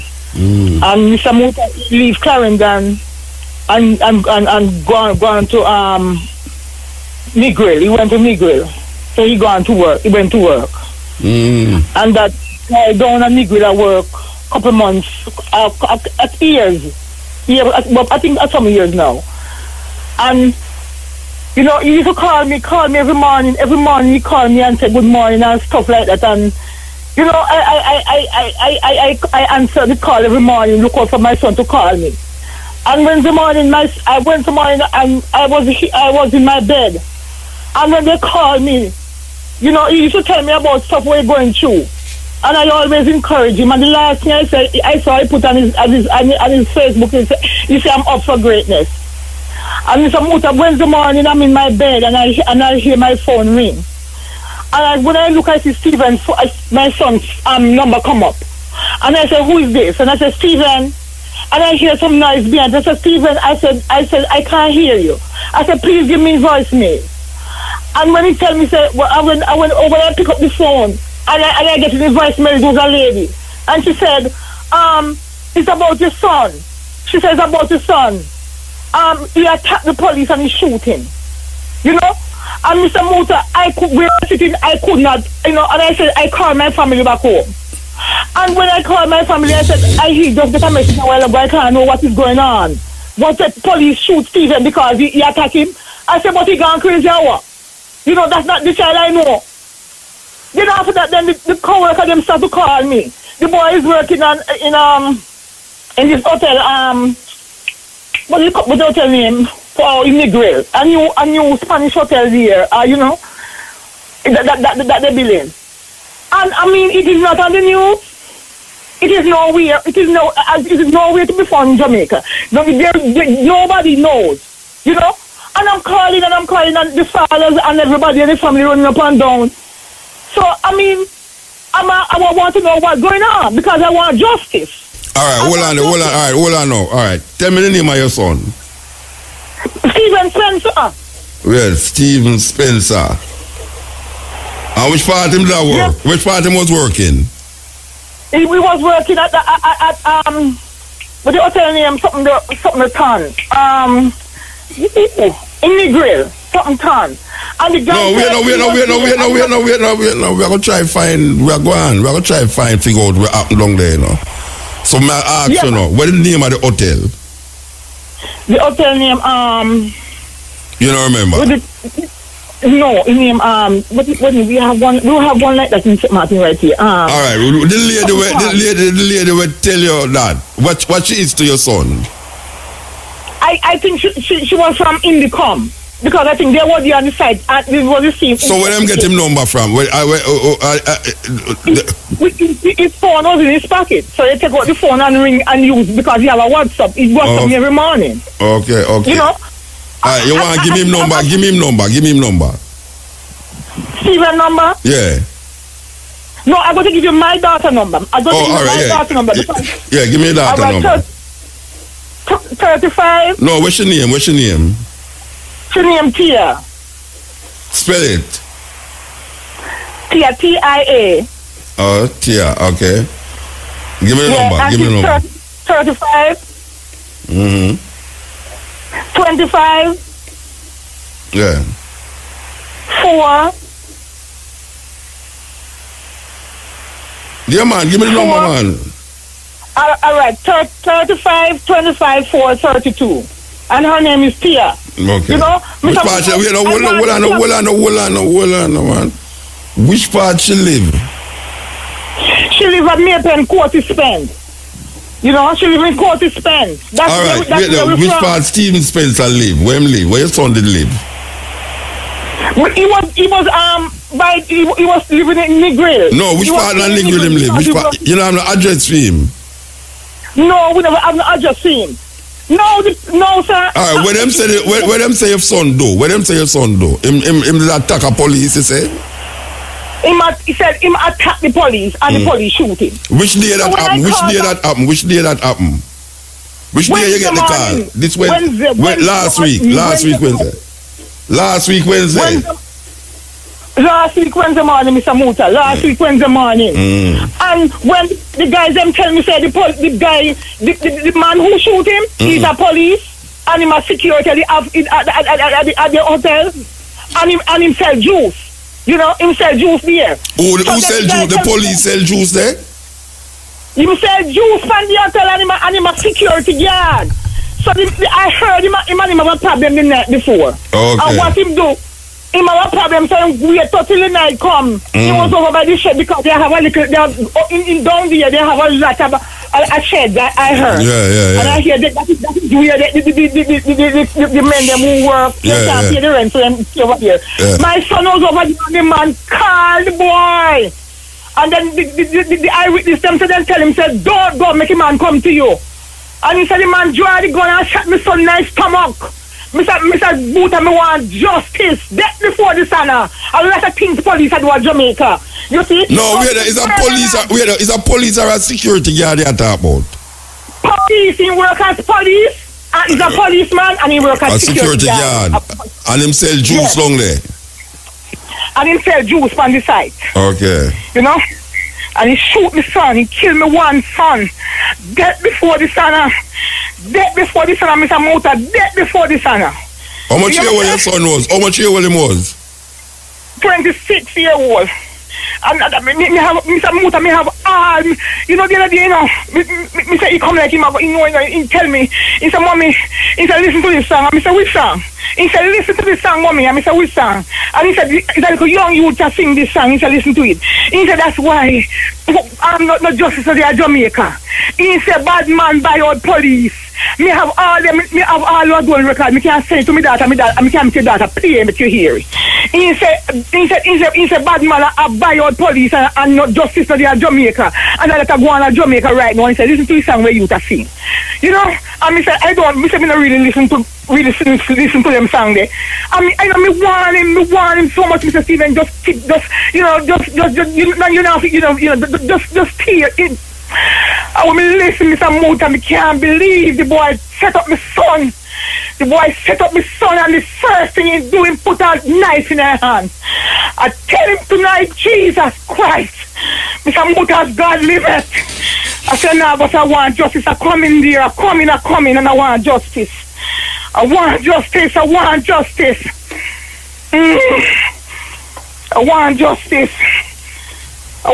Mr. Muta. I want justice. All right. Tomorrow, me go figure out what going on down there. I'm going to set some people to figure out what happened down there. The man called his son across the road. The eyewitness them saying call him. And he said, tell him, don't go. And he said, call him over. When they shot him, he tried to get up and run, and me, I said, the police girl, we are working security, tell him, say, we are going to stay down. Mr. Muta and my son stay down, but me not stay down. Death before the son and Mr. Muta. Death before the son. So them arrest the police? No, they haven't been. He do security stay away. He didn't do security stay away. So when them say why them shoot him? So why them shoot your son? Tell me why them say them shoot your son? Why them say them shoot him?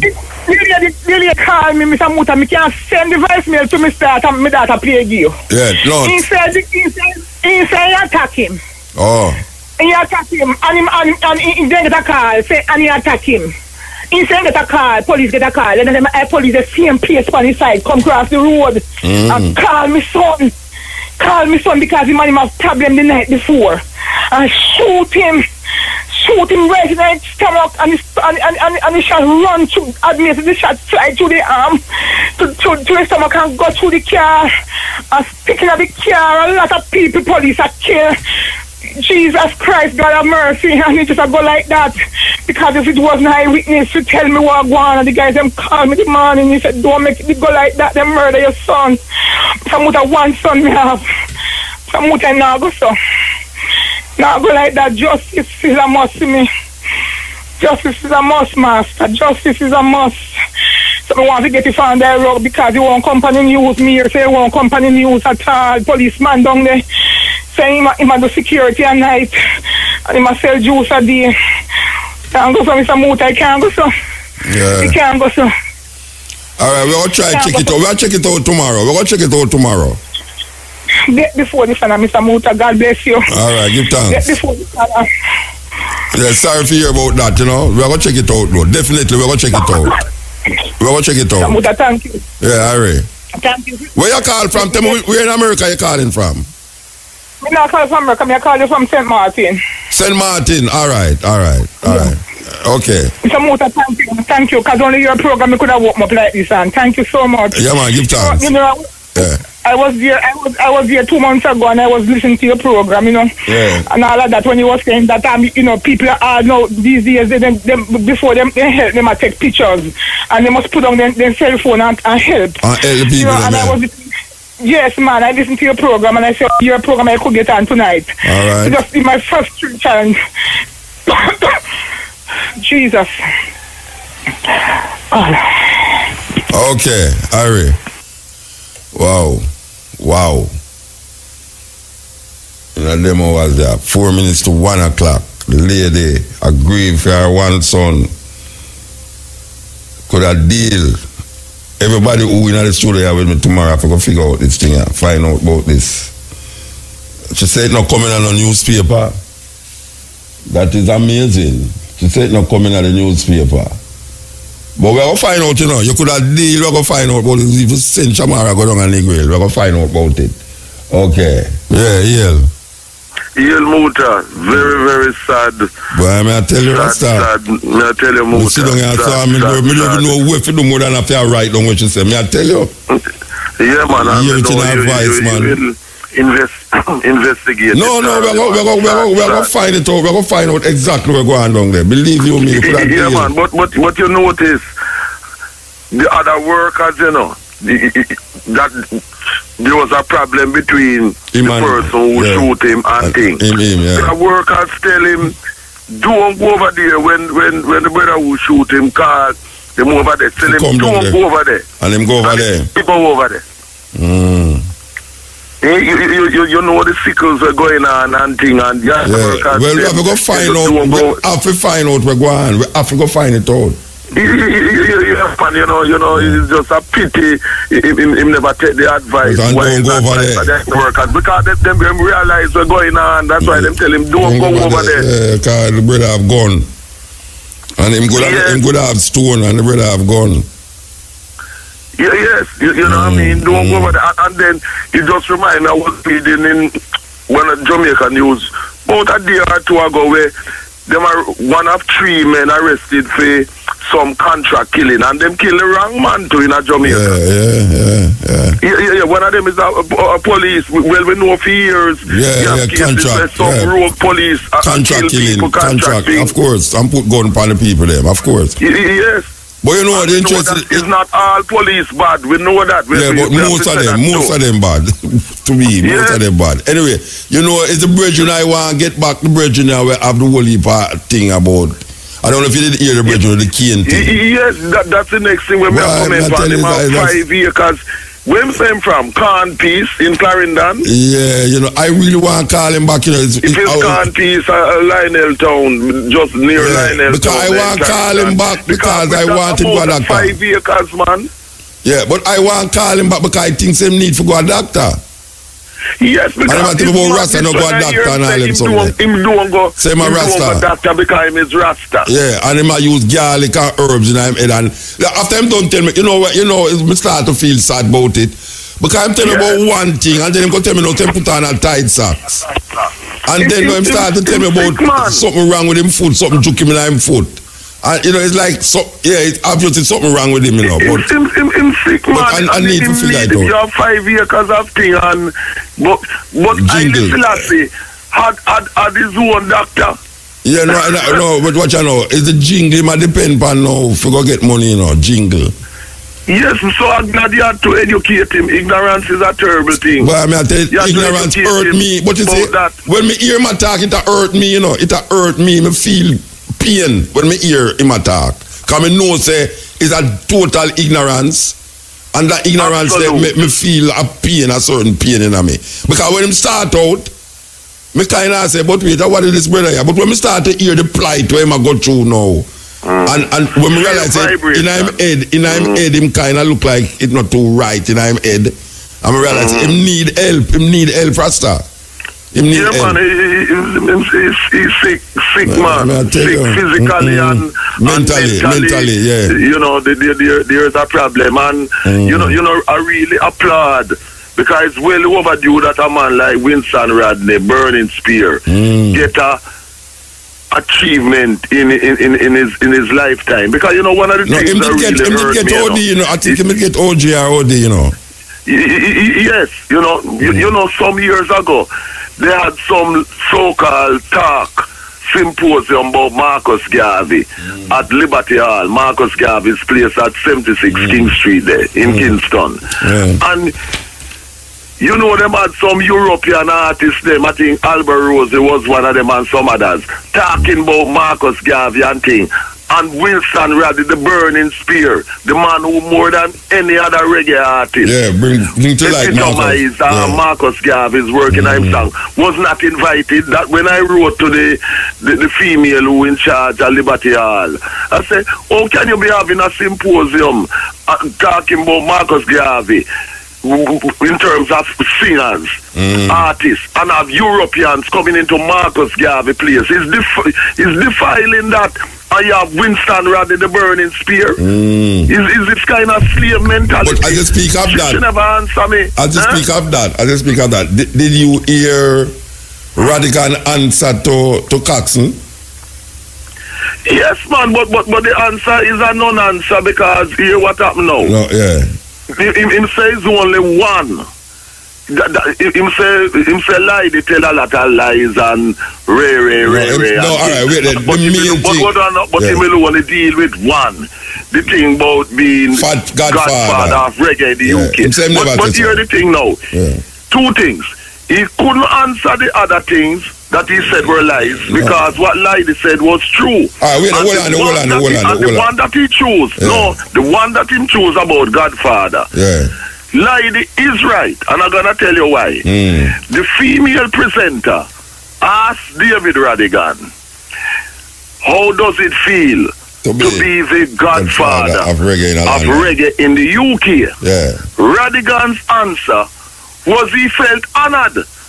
That means he gave public acceptance to the false title that he was given. He should have said, no, I am not any Godfather for reggae in the UK. Right. So that's a clarification, you know. That means you push your thing down further, you know. Because no, that is you have the clip of that interview? Yes, I not I, but I had watched it, you know. No, I'd love if you send that clip they come give me. All right, you think it's on YouTube? Yes, man, it should be on YouTube. All right, who did I interview, Radigan? Who did I interview? It's a female presenter, a young female presenter. But which TV channel? I don't remember. It's one of the well-known ones. Yeah, but me not gonna know what to look for them. I'll check it. You can make it one check, but I'll check it out and get it to you. The information to you, without a doubt. Because what now that obscure the thing little more now. Because remember they say him say him the Godfather. Him say him never said so because him have no control over what people view him as. And now you are saying now that when she say him is the Godfather, him never refute. He never refuted. Yeah. So he must accept the position. Right. Based upon what you say. Based upon what you say. Yeah. Based upon what you say, him accept the position. So that is what would be called tacit agreement with the title that she gave. Yeah. So I'd love hear now from she and him. Yes. Okay. Well, I will check that out for you. Definitely. You know what I mean? Definitely. And also, I have done an interview with Castro Brown talking about reggae, and it also talks about his involvement, Radigan's involvement. So look out for that. That is coming out soon because it has already been. I did the interview and that will be on YouTube, etc. and so on. And I'll get it to you so that you can play and watch it too. And the rest of the world. Mandingo interviewing Castro Brown. I did that about 2 Sundays ago. Oh yeah, all right. Yeah, and believe you me, say no more. That's gonna be if you think Lady Zone is something else. Like the Zone I don't know if you get the clip to me because if you don't get the clip to me, you will forget now. Me ever ask him to call Radigan. Is my interview now? So I no. Me not talk about that interview. And the Radigan thing, me still depending on what me I say, right? My thing, you know, is to tell one of my ladies them down and stuff to call Radigan. For ask him about what you said. To send it. Yeah, about what you said now that did he actually, when the lady said to him, say he's the Godfather, did he actually say, yes, him never say he's the Godfather, but him never refute. I said, no. I wouldn't accept that as Godfather. Tacit agreement. Yeah. Tacit agreement. Tacit agreement. But I will get the relevant information to you where that is concerned, you know, and so on. Yeah, and I'm telling you, there was a bangarang at Sunday in Brixton, the Alkaline show that was canceled. Yeah, about it, tell him cancel it. What did happen down there? Tell me exactly what happened is that the Brixton Academy has a capacity of 5,300 and that amount was inside the venue already. And about the same amount was outside. Right. And what happened is that you had people who some had tickets, some never had tickets, but they were determined to go in, come what may. So it create bangarang. Yes, and some of them stormed the venue, the security there had to run away, take with themselves. Right, it's like when them had to take with themselves, them couldn't deal with the crowd, you know.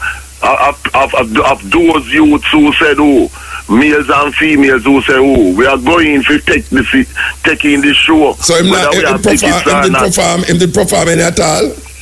No, man. Because we happened in Jamaica the other day, you know. When him perform telling about gunshot fire and disperse the crowd, you know. So I don't know. So him never get to perform. No, never get to perform. He was at the venue from about 8:30 because the show time was from 7 to midnight, you know. And he was there from about 8:30 and by about 9:30 with the disturbances that were taking place, as I said. So who else was there on the show? Who else is there on the show? Just an ex-artist named Chipmunk. Okay, open up. But people, but people come to see Alkaline. Of course. Simple as that. Yeah, of course. Yeah. Nobody else. Yeah. Nobody else. Alkaline. But you have a vibe about the place because everywhere him go, violence or some mishap or something happen everywhere. I mean, last year, 2016, he was here, you know. Last year, 2016, he was here, and what happened is that several shows for him were cancelled because the police cited security concerns. So this year was to try to do shows that were cancelled last year, and you know, and this is the result. But you see, a show like that with the following that he has, a show like that should have been a 2-night affair. You know, you have that type of situation, 2 nights straight. Well, maybe the promoter them never expect, you know, them go precisely. What happened is that they underestimated the pulling power of Alkaline, and thus, in underestimating the pulling power of Alkaline, they paid the price. Anyway, it's as simple as that, you know. So anyway, that's how it go. Yeah, but it's good too that you play that tape earlier on again. I mean, you have played it before about the ear business. You know, the bleaching thing. Yes, you know, it's a serious problem. You know, serious problem. You know, because we have to really ram in that message continuously. You know? Constantly, because the propaganda to undermine the minds of our people, to enslave them mentally by saying that when you're African, you're not good enough, you should bleach your skin, you should wear other people's hair. It is psychological destruction which is designed to keep our people in mental slavery. And once our people in mental slavery, we as African people will never be free. You know what I mean? You know, anyway, so it's a constant battle for the minds, you know. I come to England for a different reason, but I come up there. All right, well, link me differently. Yeah, we're going to there about a week still, about 1 week. But there's a different thing me come for, a different move. Yeah, man, overs. But you have my connection, so you link me, and we'll link differently. And I will get the relevant information. Here we go. Mandingo. Nobody call me back if you don't get information. What you say? I said nobody call me back if you don't get information. Where me answer from? Are you on my eye up there? Are you on my eye? Say you will get it from. Yeah, are you on my eye up there? All right, give thanks. Yeah, brethren. All right, my brethren. Yes, cutting edge. Yeah. Give thanks. Blessed man. Puta. Yes, sir. Yes, man. I see a man from Davidton, Manchester. You know. I call Charles Barker. You know, my brother didn't want to comfort name Stanley, by the word, brother. I will tune into you, but him don't want to call. But then he'll give thanks. I know I would up your line. Yes, sir? Yeah, man. Give thanks, man. Blessed. Yes, and I give thanks to the operator and the staff of IRFM. And to Mr. Mutabaruka. Yeah, man. Take it away, Mr. Mutabaruka, Charles Barker, sir. I did. Yes. Operator, call back the bridging there for me now. The bridging. The key in bridging. Call him back. Since you get the number now. Call him back and put him on inside us. So. All right. Meanwhile, I shall call him. Yes, Maccabee. We want to play that tune, if you want them in a Birmingham, you know, so we don't live out the English reggae scene. Yeah, we always play something, but Maccabee get the most play. I want him know that. I want Maccabee know say get the most play. I think we play more than how they play with England too. Yes, yes. Cut it edge. Water. Yeah. Water? Yes. Yeah, man, may I listen? Oh, yeah, man. Bless up. We are big up a virgin named Privy out of Linstead. Okay. Then I remember Privy, you play a studio one song, the Bridge Warrior song, dead. No, I don't remember, but go and talk. Alive and well now, and 79th birthday. 79? Wow, big birthday that. Yeah, and I mean, I did see when you do an interview 17th of December, I do a thing for him, the 11th of the Fire FM, a bad time. By promotion, I live in Legend promotion, I do a taxi for a little bit to Palestine. Most people know I as Dante. Alright, yeah, man. Yeah, but so, I big him up, because we don't say you look while still, and you see the tune that you play, one tune that you play there, But you play the rhythm right. I write the song for the brother, but I don't remember the brother name now. Which tune you talk about? I got me can't remember the tune name, but him and Bob Clark write tune and sitting. But I do remember the tune. Okay, but well, yeah, I don't remember this right now. But they have a thing I go film a yearly thing. Yeah, so, well, the last time I came down Irish family and Bob Clark, the whole world called, because everybody think he's dead. Okay. What name? Yeah. His name Ronald Clark, but they call him Privy. Okay. Out of Linstead. All right. So, bless you. Tell him happy birthday. Tell him happy birthday for me. Yeah, man, when it's forward. Say that, I'll come down when I time come see you still. See? Yeah, all right. Give thanks, Bridget. Yeah, man, blessed love, yeah. Yes, EL. I asked him, I left message. I left back your number. Eh? I said, I left your number, you said I left. Oh, they don't call me. I call you a while ago, you don't answer your phone, man. No, man. A speaker now work, man. Which speaker you talk about? No, I tell you, the speaker now work. Which speaker? Which speaker now work? The one when you call the phone. So nobody can call you and get you? No. You can only call out, but nobody can call in? Yeah, me call you back after when me see miss call. So you never did hear it when it call? Yes, man, me see it a ring, but through cause it speaker now work.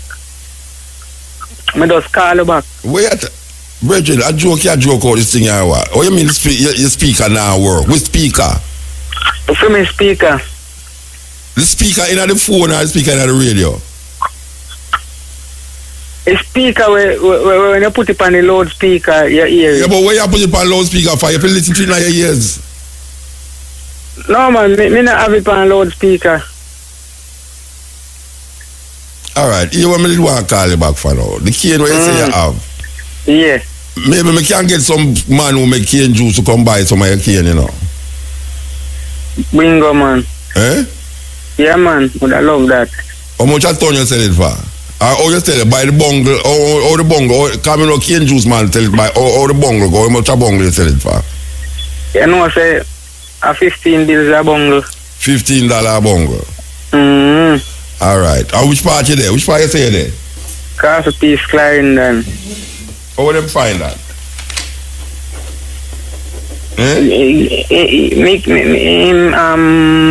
When I was on a sanguinity. What your name? Iville. Iville? Yeah, man. And if them come now, them can't get cane for buy? Yes, man. That me I tell you. 15 bills a dozen. Yeah. Me hear you. Alright. Me I go figure it out. Because I know some people make cane juice and them go there. But it's just to go out there now feed. Them go there have to go have transport. Big transport for come over there. Alright. So the next thing I ask you about now. Yeah. You sound like you're sick to me now. Where you that about where you put on the tight socks? Where you say I'm to your head? Where you put on the tight socks? It trigger off me nerves, man. Oh, you know so the tight socks cause it? Alright, one morning when I put on it, I feel it get tight, and my eye them start clear, and my body start shake. Who for socks them? It's who for socks you put on? No, so my mother give me them socks, but she didn't know say them so tight. You might give the socks away. She didn't know say them so tight. So what you do? You take them off back? Yeah, man, cause them they as me tell her say me did get one glass they took me in my foot. Yeah. And the socks swell up there so.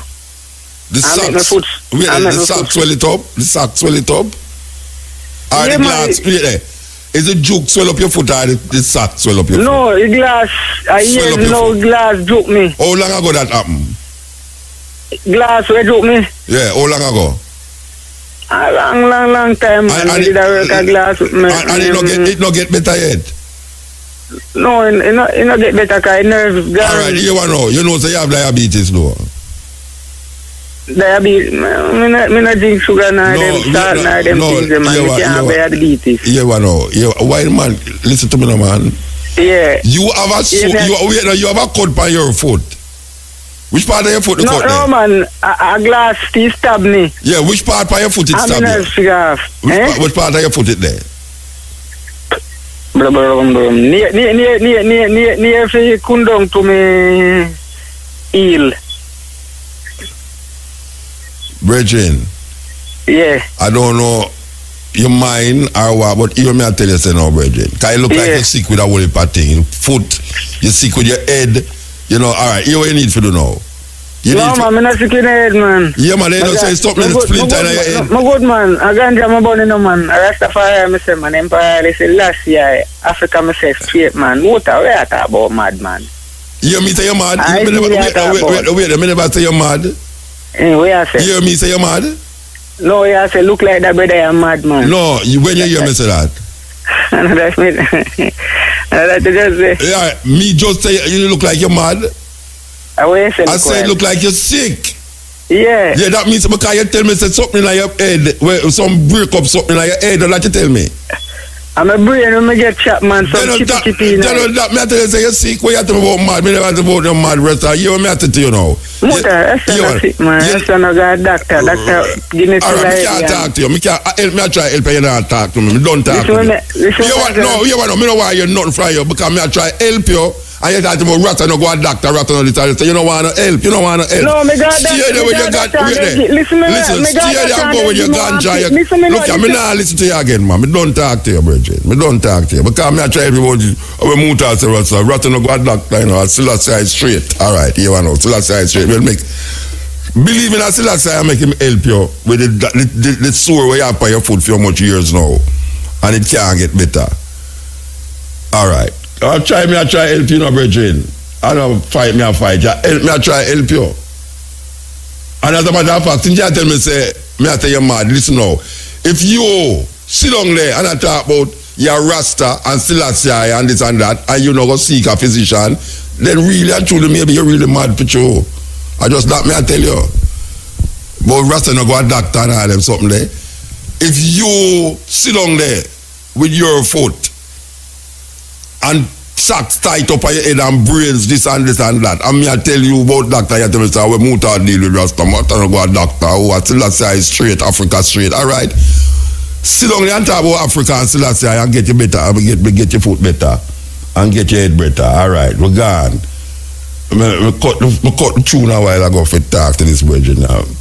I call back the brethren for help you, I try help you, no brethren, I try find where you live to get some man who me know make Rasta Kura who make cane juice every day. Me know Rasta Kura would have well want some cane. Get a van and go down there for go buy some cane. Or two other people me know make cane juice. I'm done talk about that now. Me go and something else. I tell me about Selassie and your Rasta and Africa and all them something. I don't know that I go help you when you say that. By the way, brethren, the jingle's not going to make your boss. Me I tell you that. Jingle's not going to make you make no money. You understand? Right now, the only money earning when we see have that, you know, is to sell them cane there. Your jingle's not going to make no money. And that me I tell you. Hail. Rastafari. Blessed. There, same way. Operator, next call, man. Next call, operator. I want to tell people, anybody who want make cane juice out there, anybody who wants some cane to buy, just call, I will give you the number for this virgin, yeah. And you can go check him in a Clarendon for the cane. Okay, we just do that for him. Yours truly, this is the cutting edge. Last slap with the pan. So, as we say, we're going to forward, yeah. You know, we can stay around because it's a different program. Later, different program. We want to interview Gabriel Selassie about the Dub Club, and we want to we are going to find out about this brother named Stephen Spencer who get killed in a Negril and in the newspaper. You hear the mother call very emotionally a while ago, really depressed and distressed about her one son, what she say. And we have other things on the board. You know, so we're going to play this song, yeah? I don't know, maybe the last song too. maybe the last song, but we say give thanks to the moment and the time. Give thanks for Tracy, who never there with me long, and the operator who, every time she tell me her name, I forget. Some French name she have doing, I tell you, what a disgrace. She should have just come here and take the phone and conk me in a maid, you know. Operator, take up the phone and come here and come lick me in a maid to remember your name. Believe you me, that disgrace. Should I lose my work for that? Can't remember the operator name. But somebody attack to me. Or who attack to me?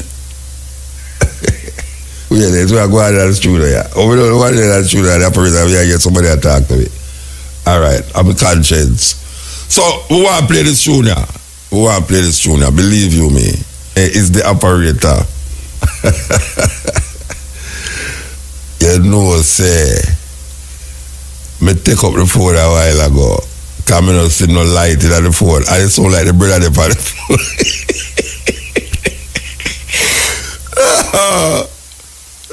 It's so like the brother on the phone still, you know, attack like hell on the phone. I know this woman attack too. I mean, I wonder, oh, me I hear things in my ears and me not understand. I'm going to take up the phone and hear this long conversation on the phone. That's why the phone call can't come in. That's why the phone call can't come in, because the brother beats up the phone. Believe you me. All right. Chevalier, sorry about that for not remember your name. I'm going to tell you, last week, I'm going to remember your name, you know. I'm going to forget. Anyway, we want to heal up Chevalier. We want to heal up Tracy. We want to heal up me Hungry. Vita. And him lady. Yes. Here goes. Again. This is the Cutting Edge, IRFM.